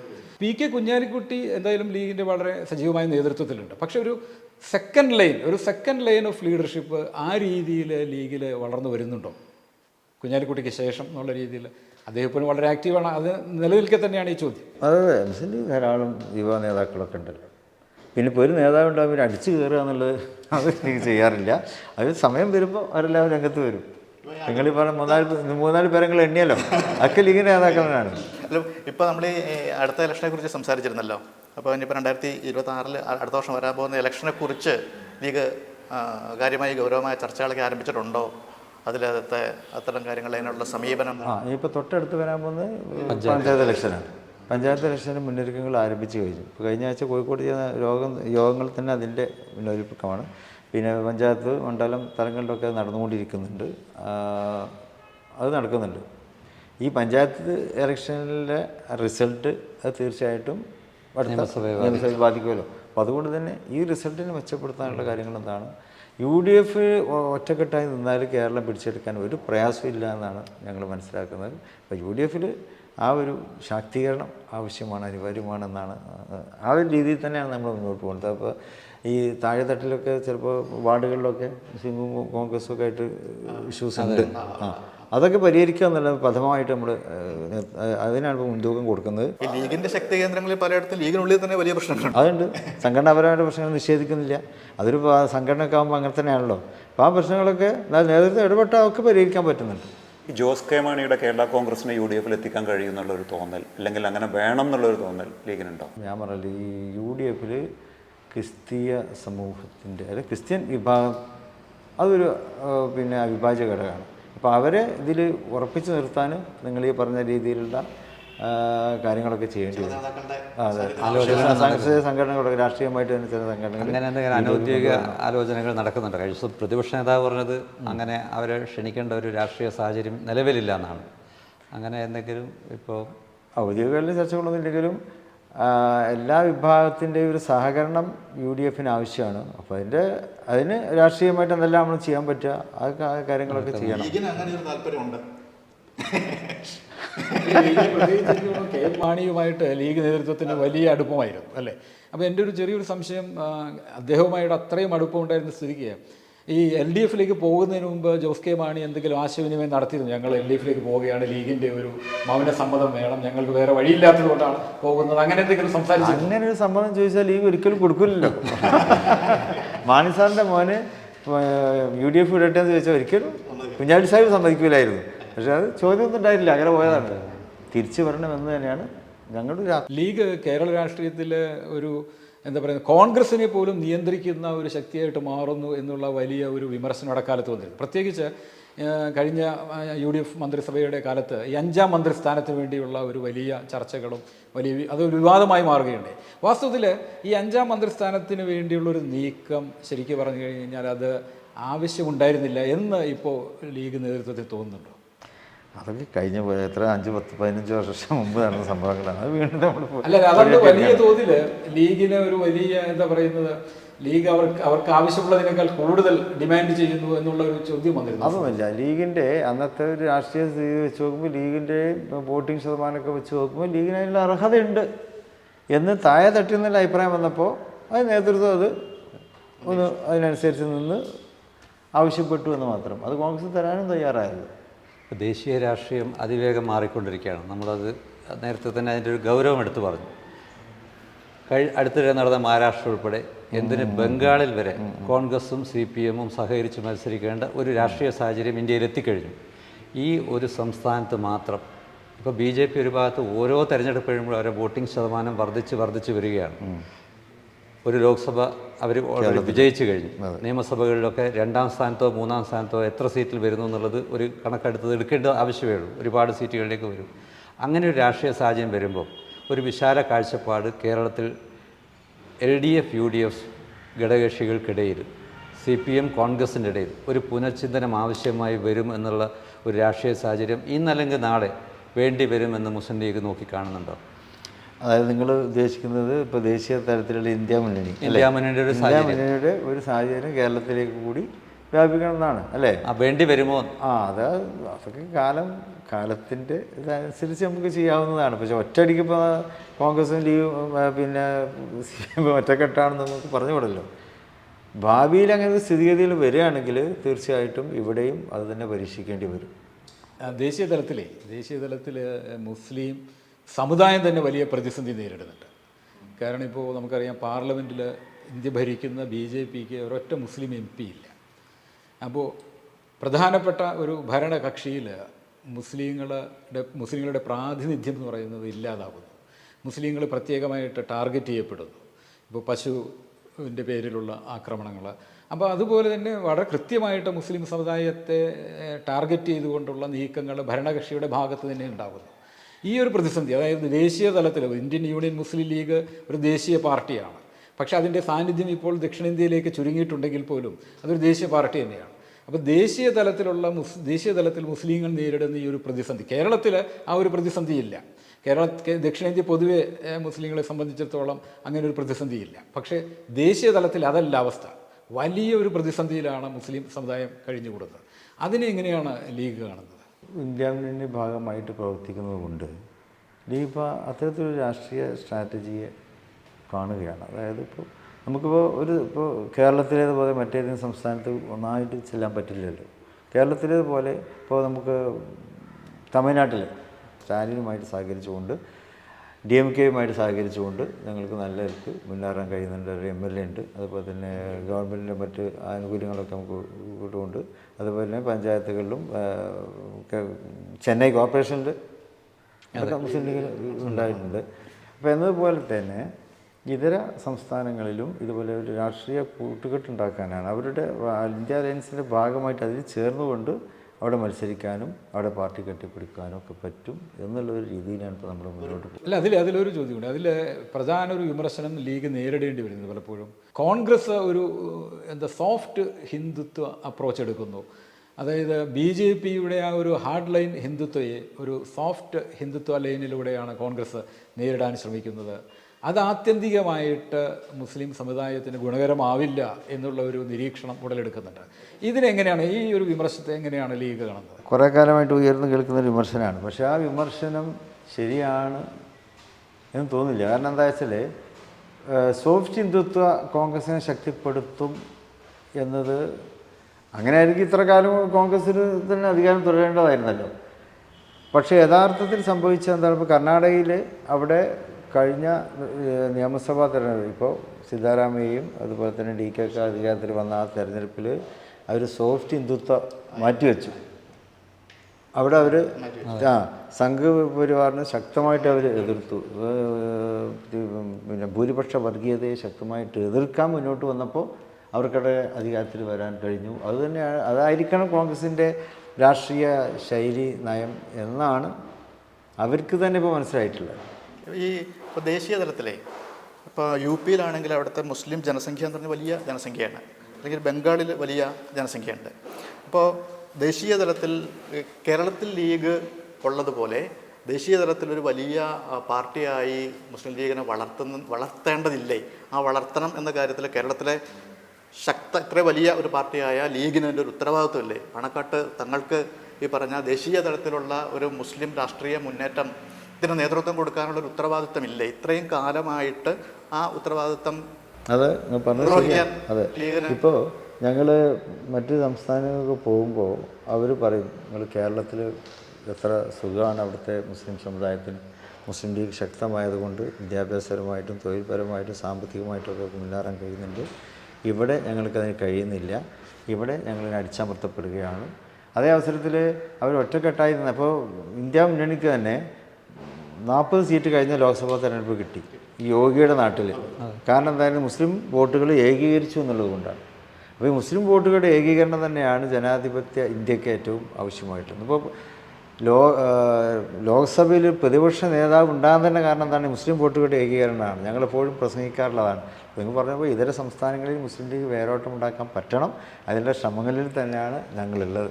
ഇതിൻ്റെ കൂടെ ഇപ്പോൾ പല വിഷയത്തിലും മുസ്ലിം ലീഗിനല്ല മുസ്ലിം സമുദായത്തിൻ്റെ അട്ടിപ്പേറവകാശമെന്ന് CPM-ലെ ചില നേതാക്കൾ വിമർശിക്കാറുണ്ട്. ചില വിഷയത്തിൽ ലീഗ് അഭിപ്രായം പറയുമ്പോൾ വാസ്തവത്തിൽ മുസ്ലിം ലീഗിന് അങ്ങനെ ഒരു അട്ടിപ്പേറവകാശം ഉണ്ടോ? ഞങ്ങൾ പ്രസവിക്കുന്നവരായിക്കൊണ്ടായിരിക്കണം ഇവരങ്ങനെ പറഞ്ഞത് അട്ടിപ്പേറ്. ഇവിടെ ലീഗ് അങ്ങനെ വലിയ അവകാശവാദം ഉന്നയിക്കുന്നില്ല. അതേ സമയത്തിൽ യാഥാർത്ഥ്യബോധത്തോടെയാണ് മുസ്ലിം ലീഗ് പ്രവർത്തിക്കുന്നത്. മുസ്ലിം ലീഗ് വളരെ മതേതരത്വ സ്വഭാവത്തോടെയാണ് പ്രവർത്തിക്കുന്നത്. മുസ്ലിം ലീഗ് ഒരിക്കലും ഇവിടെ പിന്നെ മറ്റുള്ള സമൂഹങ്ങളുടെ അവകാശങ്ങൾ തട്ടിപ്പറിക്കാൻ ശ്രമിക്കുന്ന പാർട്ടിയല്ല. CH മുഹമ്മദ് സാഹിബ് തന്നെ പറഞ്ഞിട്ടുള്ളത്, ഞങ്ങൾക്കിടെ അവകാശങ്ങൾ ആ അവകാശം നേടിയെടുക്കാൻ ശ്രമിക്കും. പക്ഷേ അതോടൊപ്പം മറ്റുള്ളവരുടെ അവകാശത്തെ ഒരിക്കലും കോട്ടം തട്ടാൻ ഞങ്ങൾ അനുവദിക്കുകയില്ല. അപ്പോൾ അതാണ് മുസ്ലിം ലീഗിൻ്റെ നയം. പിന്നെ കട്ടിപ്പേരെന്നൊക്കെ പറയുമ്പോൾ ഒരു അസൂയയുടെ ഫലമായിട്ട് പറയുന്നതാണ്. മുസ്ലിം ലീഗ് എല്ലാവരെയും തൃപ്തിപ്പെടുത്തിക്കൊണ്ട് മുന്നോട്ട് പോകുന്ന ഒരു പാർട്ടിയാണ്. അതിൽ ഒരു ഞങ്ങളൊരു അഹങ്കാരത്തോടെ ഒരിക്കലും പ്രവർത്തിക്കുന്ന ഒരു പാർട്ടിയല്ല. ജമാഅത്ത് ഇസ്ലാമി, SDPI ഈ വിഭാഗങ്ങളോട്, ഈ സംഘടനകളോട് അല്ലെങ്കിൽ ലീഗിൻ്റെ ഒരു സമീപനം എന്താണ്? ഈ മുസ്ലിം സമുദായത്തിൻ്റെ ഉള്ളിൽ നിന്നുള്ള ചില തീവ്രവാദപരമായ സമീപനങ്ങൾ ശക്തിയുക്തം ചെറുക്കപ്പെടേണ്ടതില്ലേ? അതിന് ഈ പ്രസ്ഥാനങ്ങളുടെ ഒരു രാഷ്ട്രീയത്തെ എങ്ങനെയാണ് ലീഗ് കാണുന്നത്? അതായത് ഇപ്പോൾ ജമാഅത്ത് ഇസ്ലാമിയുമായും ഉള്ള ലീഗിൻ്റെ ബന്ധം എന്നുള്ളത് ഇപ്പോൾ തുടങ്ങിയതല്ല. അതായത് ഞങ്ങൾ ഈ ശിഹാബ് കാലം തൊട്ട് തന്നെ മുസ്ലിം കോഴിക്കോട് കേന്ദ്രീകരിച്ചുകൊണ്ട് സൗഹൃദ വേദി നിങ്ങളൊക്കെ കാണുന്നുണ്ടാവും, സൗഹൃദ വേദി രൂപീകരിച്ചിട്ടുണ്ടായിരുന്നു.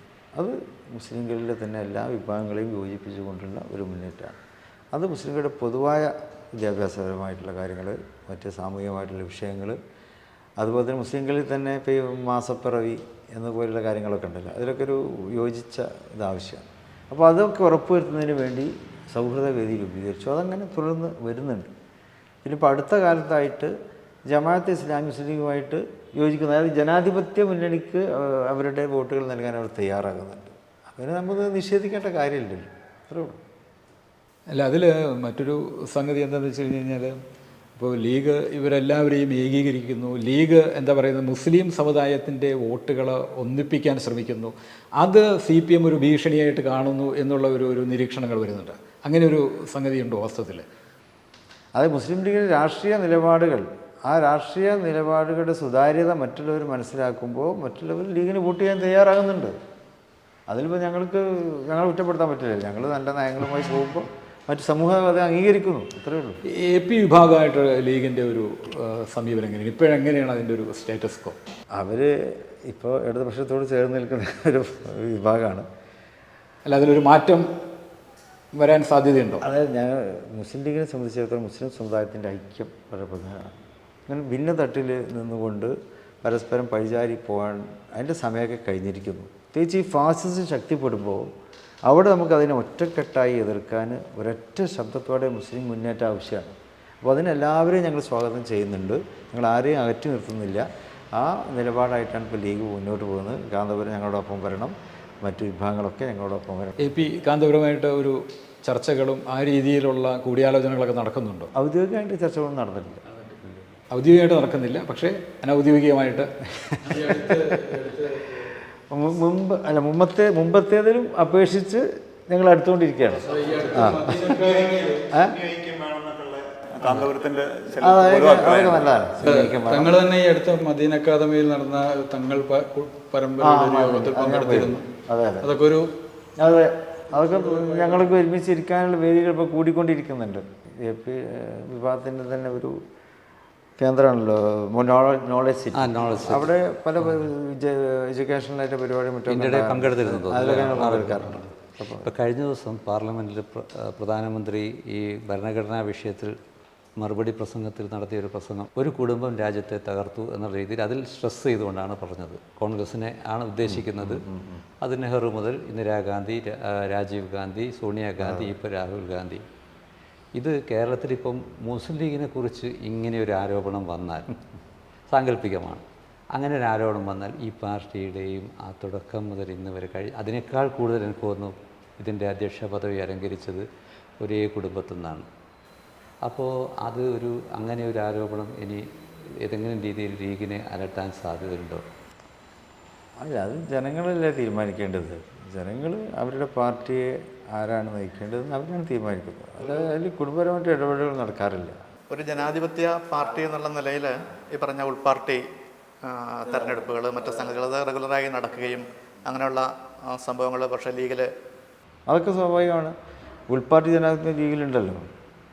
എല്ലാ സംഘടനാപരമായിട്ടുള്ള ഇലക്ഷൻസും അതിൻ്റേതായിട്ടുള്ള സമയങ്ങൾ നടക്കും. ഓരോ കമ്മിറ്റിക്കും ഇത്ര വർഷമാണ്, 3 വർഷമാണ് കാലാവധിയെങ്കിൽ ആ വർഷത്തിനുള്ളിൽ മെമ്പർഷിപ്പ് പൂർത്തിയായിട്ട് അതിനെ പുതുക്കിക്കൊണ്ട് തന്നെയാണ് മുന്നോട്ട് പോകുന്നത്. ഉൾപാർട്ടി ജനാധിപത്യം പാർലമെന്ററി തെരഞ്ഞെടുപ്പ് രംഗത്തേക്ക് വരിക എന്നുള്ളത് പാണക്കാട് കുടുംബത്തിൻ്റെ ഒരു നിലപാടാണോ? അത് ഞങ്ങൾ പിതാവുള്ള കാലം തൊട്ട് തന്നെ ആ ഒരു പാരമ്പര്യമാണുള്ളത്. അത് അങ്ങനെ തന്നെ മുന്നോട്ട് പോകണമെന്ന് തന്നെയാണ്. അതൊരു ശക്തിയാണ് ലീഗിൻ്റെ, അല്ലേ? അതെ, വലിയൊരു ശക്തിയാണ്. അത് പാർട്ടിയുടെ കെട്ടുറപ്പിനെ അത് കാര്യമായിട്ട് സഹായിക്കുന്നുണ്ട് അത്തരമൊരു സമീപനം. തീർച്ചയായിട്ടും.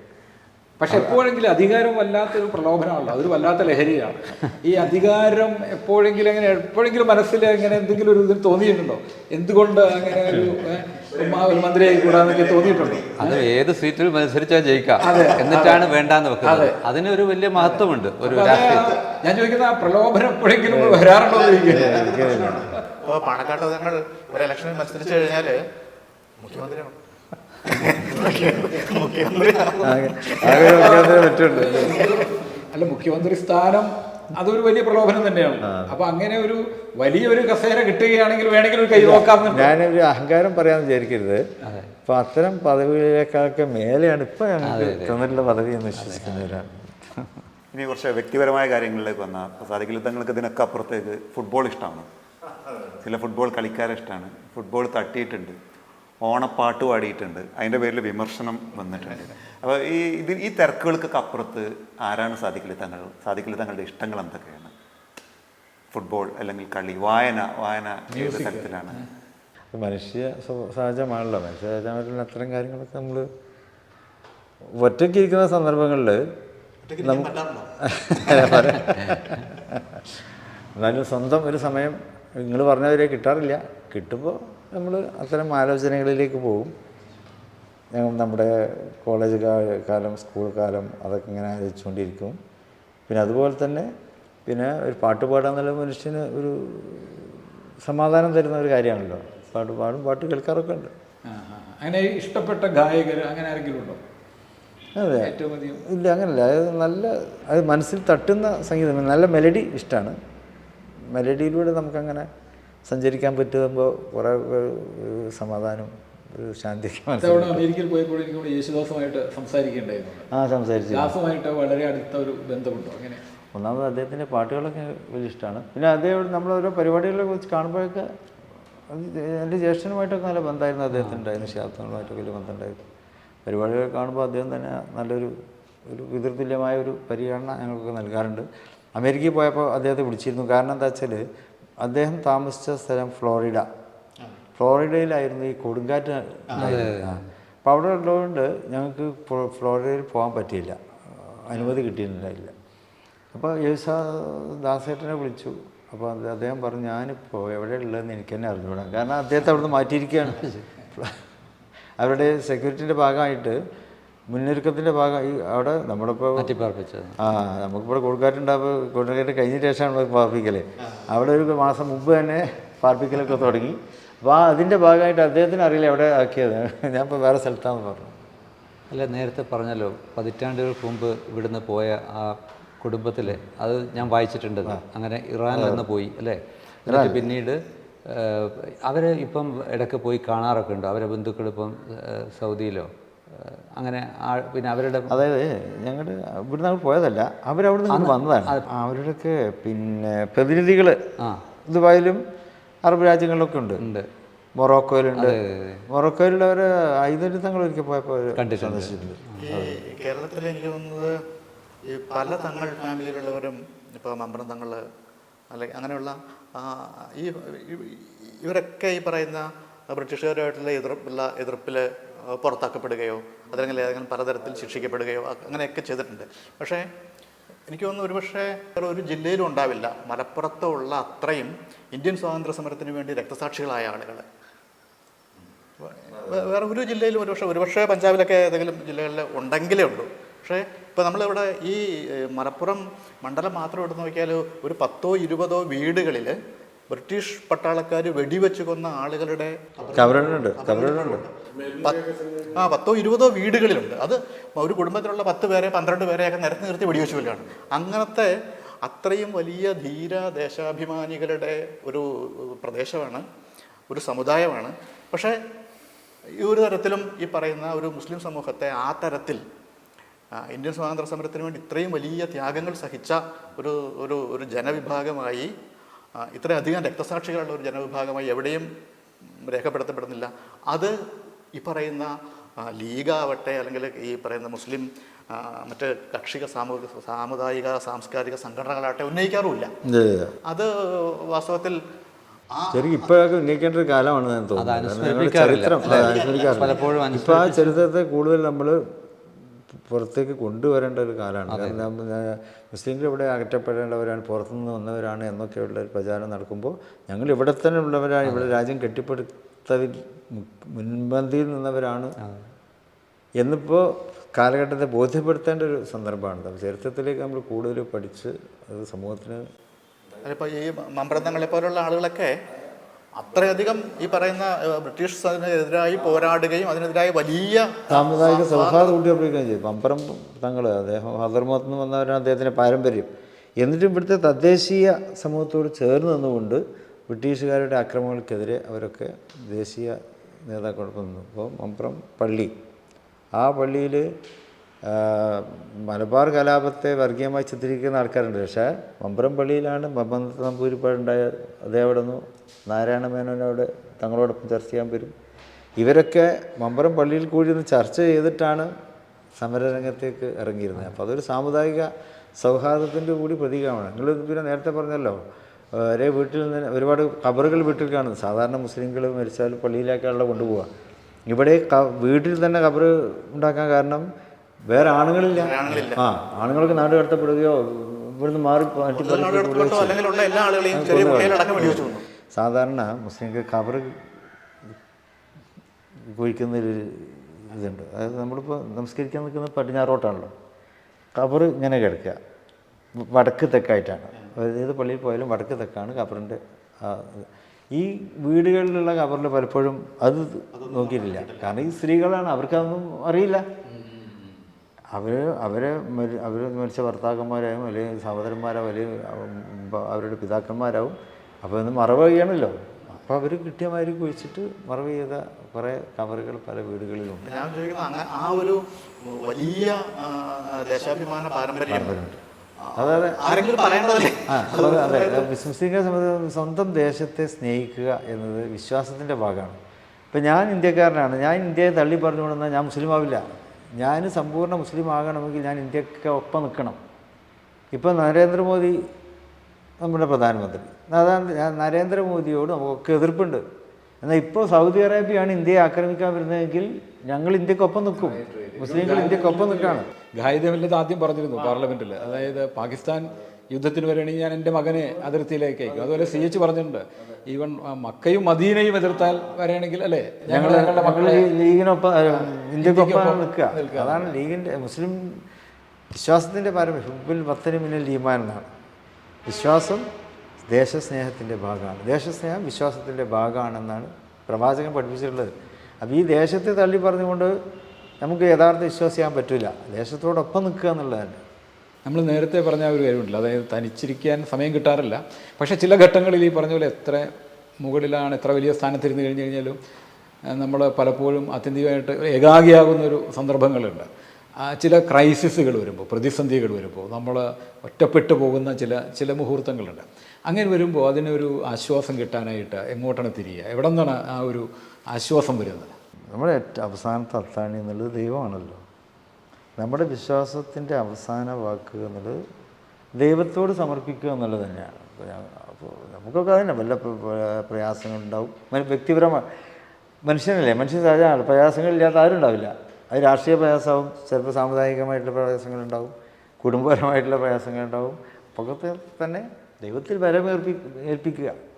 അപ്പോൾ നമുക്കൊരു ആശ്വാസം കിട്ടും, ഒരു മറുപടിയൊക്കെ അപ്പോൾ കിട്ടും. നമ്മൾ ഈ സാമുദായിക സംഘർഷങ്ങളെക്കുറിച്ച് പറഞ്ഞു, ക്രിസ്ത്യൻ സമുദായവുമായിട്ട് ഇടയ്ക്ക് ഉണ്ടായ ചില ഭിന്നതകളെക്കുറിച്ച് പറഞ്ഞു. അത് ലീഗിൻ്റെ ഭാഗത്ത് മനഃപൂർവ്വമായിട്ടുണ്ടായൊരു സംഗതിയല്ല. പക്ഷേ അതിൽ മുതലെടുക്കാനായിട്ട് പലരും ശ്രമിച്ചു. അതിനെ ആ സ്പർദ്ധ വർദ്ധിപ്പിക്കാനായിട്ടുള്ള ആസൂത്രിത നീക്കങ്ങളുണ്ടായി. പക്ഷെ അപ്പോഴേക്ക് പലപ്പോഴും ചൂണ്ടിക്കാണിക്കപ്പെട്ട ഒരു കാര്യം എനിക്ക് തോന്നുന്നത് 2020 സാദിഖ് അലി തങ്ങൾ ചന്ദ്രികയിൽ എഴുതിയ ലേഖനമുണ്ടല്ലോ, ഹാഗിയ സോഫിയയുമായിട്ട് ബന്ധപ്പെട്ട. അപ്പോൾ തുർക്കിയിലെ ആ പള്ളി അത് മ്യൂസിയമായിട്ട് പ്രഖ്യാപിക്കപ്പെട്ട പള്ളിയാണ്, അത് വീണ്ടും പള്ളിയാക്കി മാറ്റുന്നു. അപ്പോൾ ആ സമയത്ത് താങ്കൾ എഴുതിയ ലേഖനം വാസ്തവത്തിൽ പരക്കെ വിമർശിക്കപ്പെട്ടിരുന്നു. തിരിഞ്ഞു നോക്കുമ്പോൾ അത് വേണ്ടിയിരുന്നില്ല, അത് അന്നേരത്ത് സംഭവിച്ചു പോയ ഒരു അപഭ്രംശമായിട്ട് തോന്നുന്നുണ്ട്.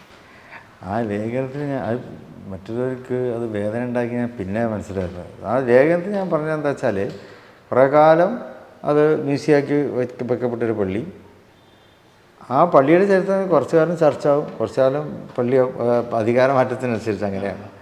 ഇപ്പോൾ മുസ്തഫ അത്താതുർക്കിൻ്റെ കാലത്ത് മ്യൂസിയമാക്കി, പിന്നെ ഇപ്പോൾ ഒരു കോടതി വിധിയിലൂടെ പള്ളിയായതാണ്. അപ്പോൾ അതിൽ അവിടെ വീണ്ടും ചുമ്മാ തുടങ്ങി, നമസ്കാരം തുടങ്ങി എന്നുള്ള രീതിയിൽ ഞാൻ പറഞ്ഞിട്ടുള്ളൂ. അതിൽ ആരെയും കുറ്റപ്പെടുത്തിയിട്ടില്ല. ഞാൻ പിന്നെ ആ പള്ളി സന്ദർശിച്ചിരുന്നു. ആ പള്ളിയിൽ എനിക്ക് വലിയ ഒരു അത്ഭുതമായിട്ട് അല്ലെങ്കിൽ നല്ലൊരു സന്തോഷമായിട്ട് തോന്നിയത് എന്താ വെച്ചാൽ, ആ പള്ളിയിൽ ഇപ്പോഴും ക്രിസ്തുവിൻ്റെ രൂപമുണ്ട്. ക്രിസ്തുവിൻ്റെ മാതാവ് കന്യാമറിയത്തിൻ്റെ രൂപമുണ്ട്. അതിനൊന്നും അവിടെ ആരും കോട്ടം തട്ടിച്ചില്ല. അതവിടെ നിൽക്കുന്നു. ഇപ്പുറത്ത് അള്ളാഹു മുഹമ്മദ് എന്ന് എഴുതിയിട്ടുണ്ട്.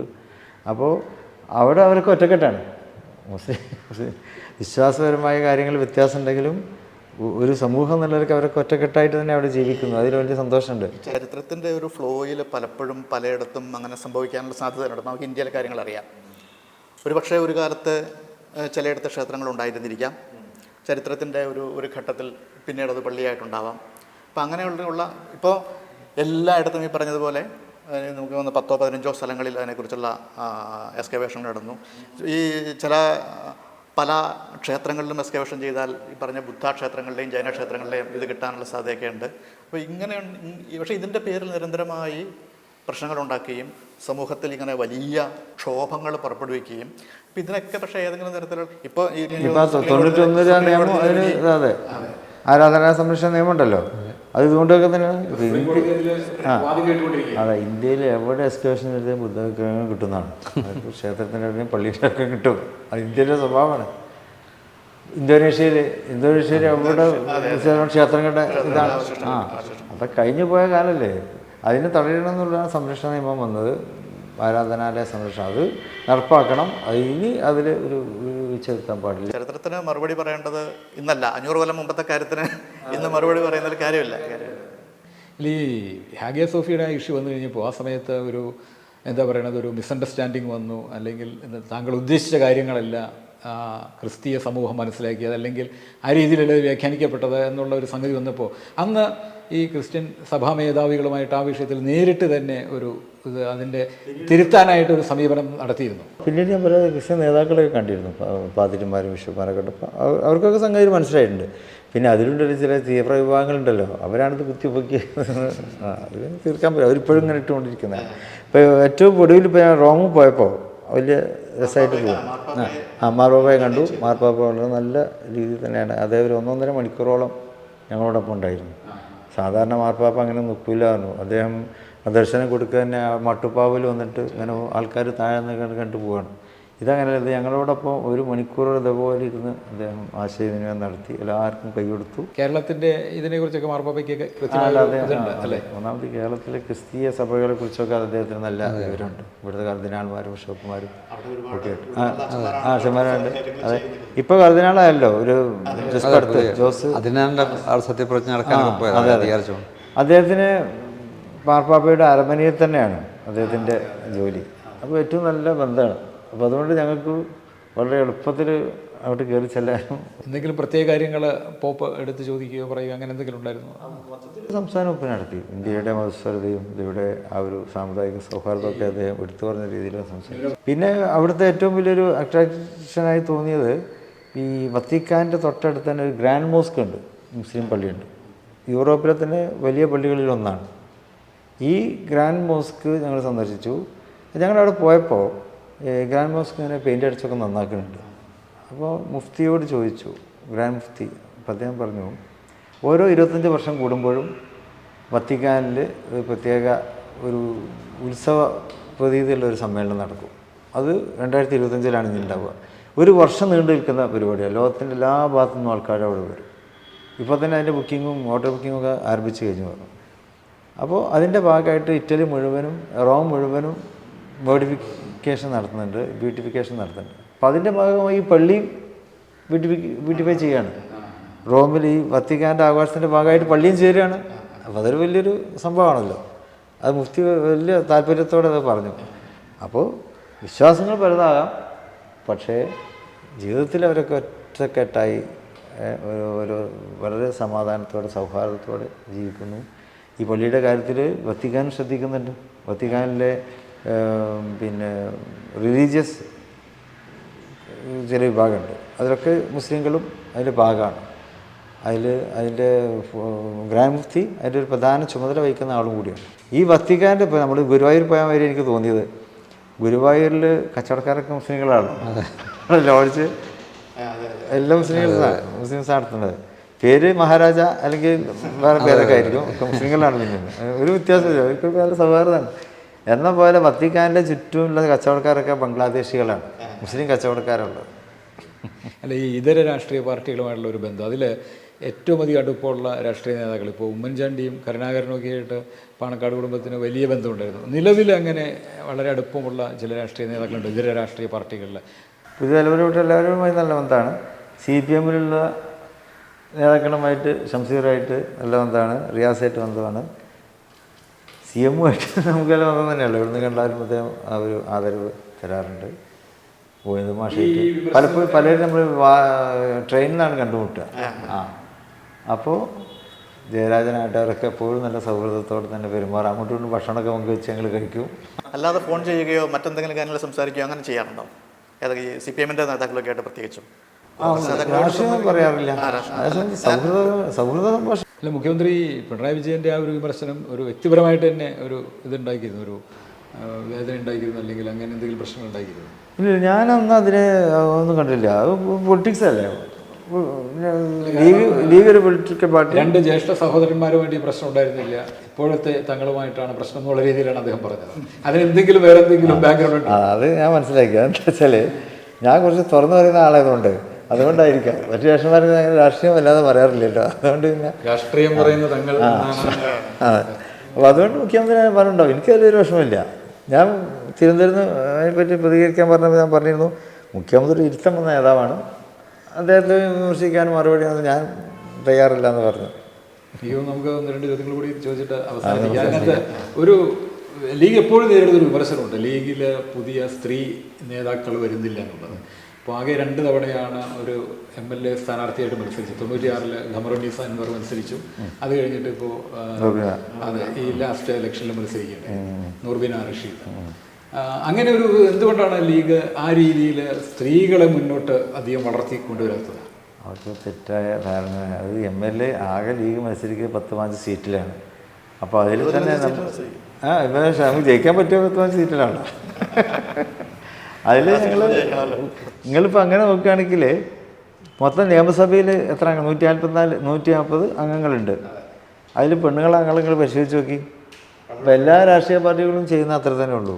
അതേസമയം ലീഗ് MLA-ൻ്റെ കാര്യത്തിൽ ചിലപ്പോൾ അങ്ങനെ ആയിരിക്കാം. അതേസമയം താഴെത്തട്ടിലേക്ക് നോക്കുമ്പോൾ ഫമികൊക്കെ നല്ല പറയും. നമ്മുടെ മലപ്പുറത്ത് പഞ്ചായത്ത് അംഗങ്ങളെ പരിശോധിച്ച് നോക്കി.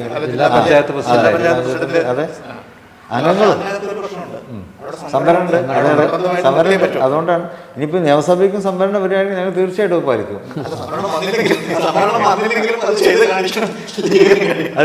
അത് ചെയ്തല്ലോ. ഞങ്ങൾ ഒരാൾക്കെങ്കിലും മത്സരിക്കാൻ അവസരം കൊടുക്കുന്നുണ്ട്. ജയിപ്പിക്കാത്തത് പിന്നെ ജനങ്ങൾ ഞങ്ങളുടെ കുറ്റമല്ല. നോർബിനൊക്കെ ജയിക്കേണ്ടതായിരുന്നു. വരുന്ന തിരഞ്ഞെടുപ്പിലും സ്ത്രീകൾക്ക് അർഹമായ ഇതിലിപ്പോൾ സ്ത്രീ ശാക്തീകരണത്തിൻ്റെ കാലമാണല്ലോ. അപ്പോൾ അത് സ്ത്രീകളെ നമുക്ക് അധികാരത്തിൽ നിന്നോ പൊതുവേദിയിൽ നിന്നോ മാറ്റിയിരുത്താൻ പറ്റില്ല. ലീഗ് ആ രീതിയിൽ തന്നെ ആണ് ചിന്തിക്കുന്നത്. ഇപ്പോൾ ഈ അവസാനമുള്ള ഈ MEC 7 വിവാദം ഉണ്ടല്ലോ, അതിനെക്കുറിച്ച് തങ്ങളുടെ ഒരു അഭിപ്രായം എന്താണ്? അതൊരു എക്സസൈസിങ് പരിശീലന പരിപാടിയില്ല.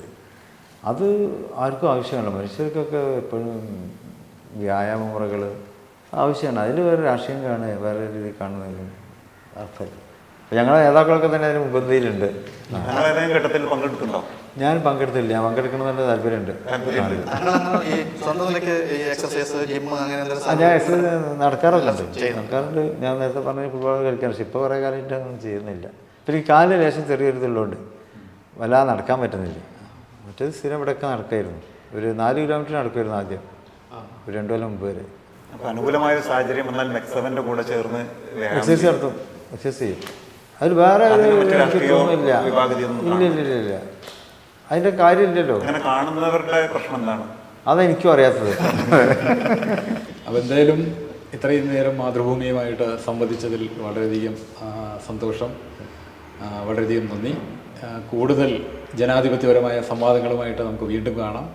ലീഗും അതുപോലെ തന്നെ ജനാധിപത്യത്തിൻ്റെ ഒരു പ്രസന്നഭരിതമായ ഭൂമികയിലൂടെ കൂടുതൽ സഞ്ചരിക്കട്ടെ എന്ന് ആശംസിക്കുന്നു. എല്ലാവിധ ആശംസകളും. സന്തോഷം. മാതൃഭൂമി ഇങ്ങനെ സമയം നൽകിയതിൽ സന്തോഷമുണ്ട്. കാരണം മാതൃഭൂമി ഇപ്പോൾ 1-2 കൊല്ലമായിട്ട് ഞങ്ങളുടെ കുടുംബമായിട്ട് നല്ലോണം കൂടുതൽ ബന്ധപ്പെട്ടുകയാണ്. അപ്പോൾ മാതൃഭൂമിയായിട്ടുള്ള ഈ ബന്ധം ഞങ്ങൾക്കും വലിയ ഇഷ്ടമാണ്. നമുക്ക് ഇതുപോലെ തന്നെ മുന്നോട്ട് പോകാം.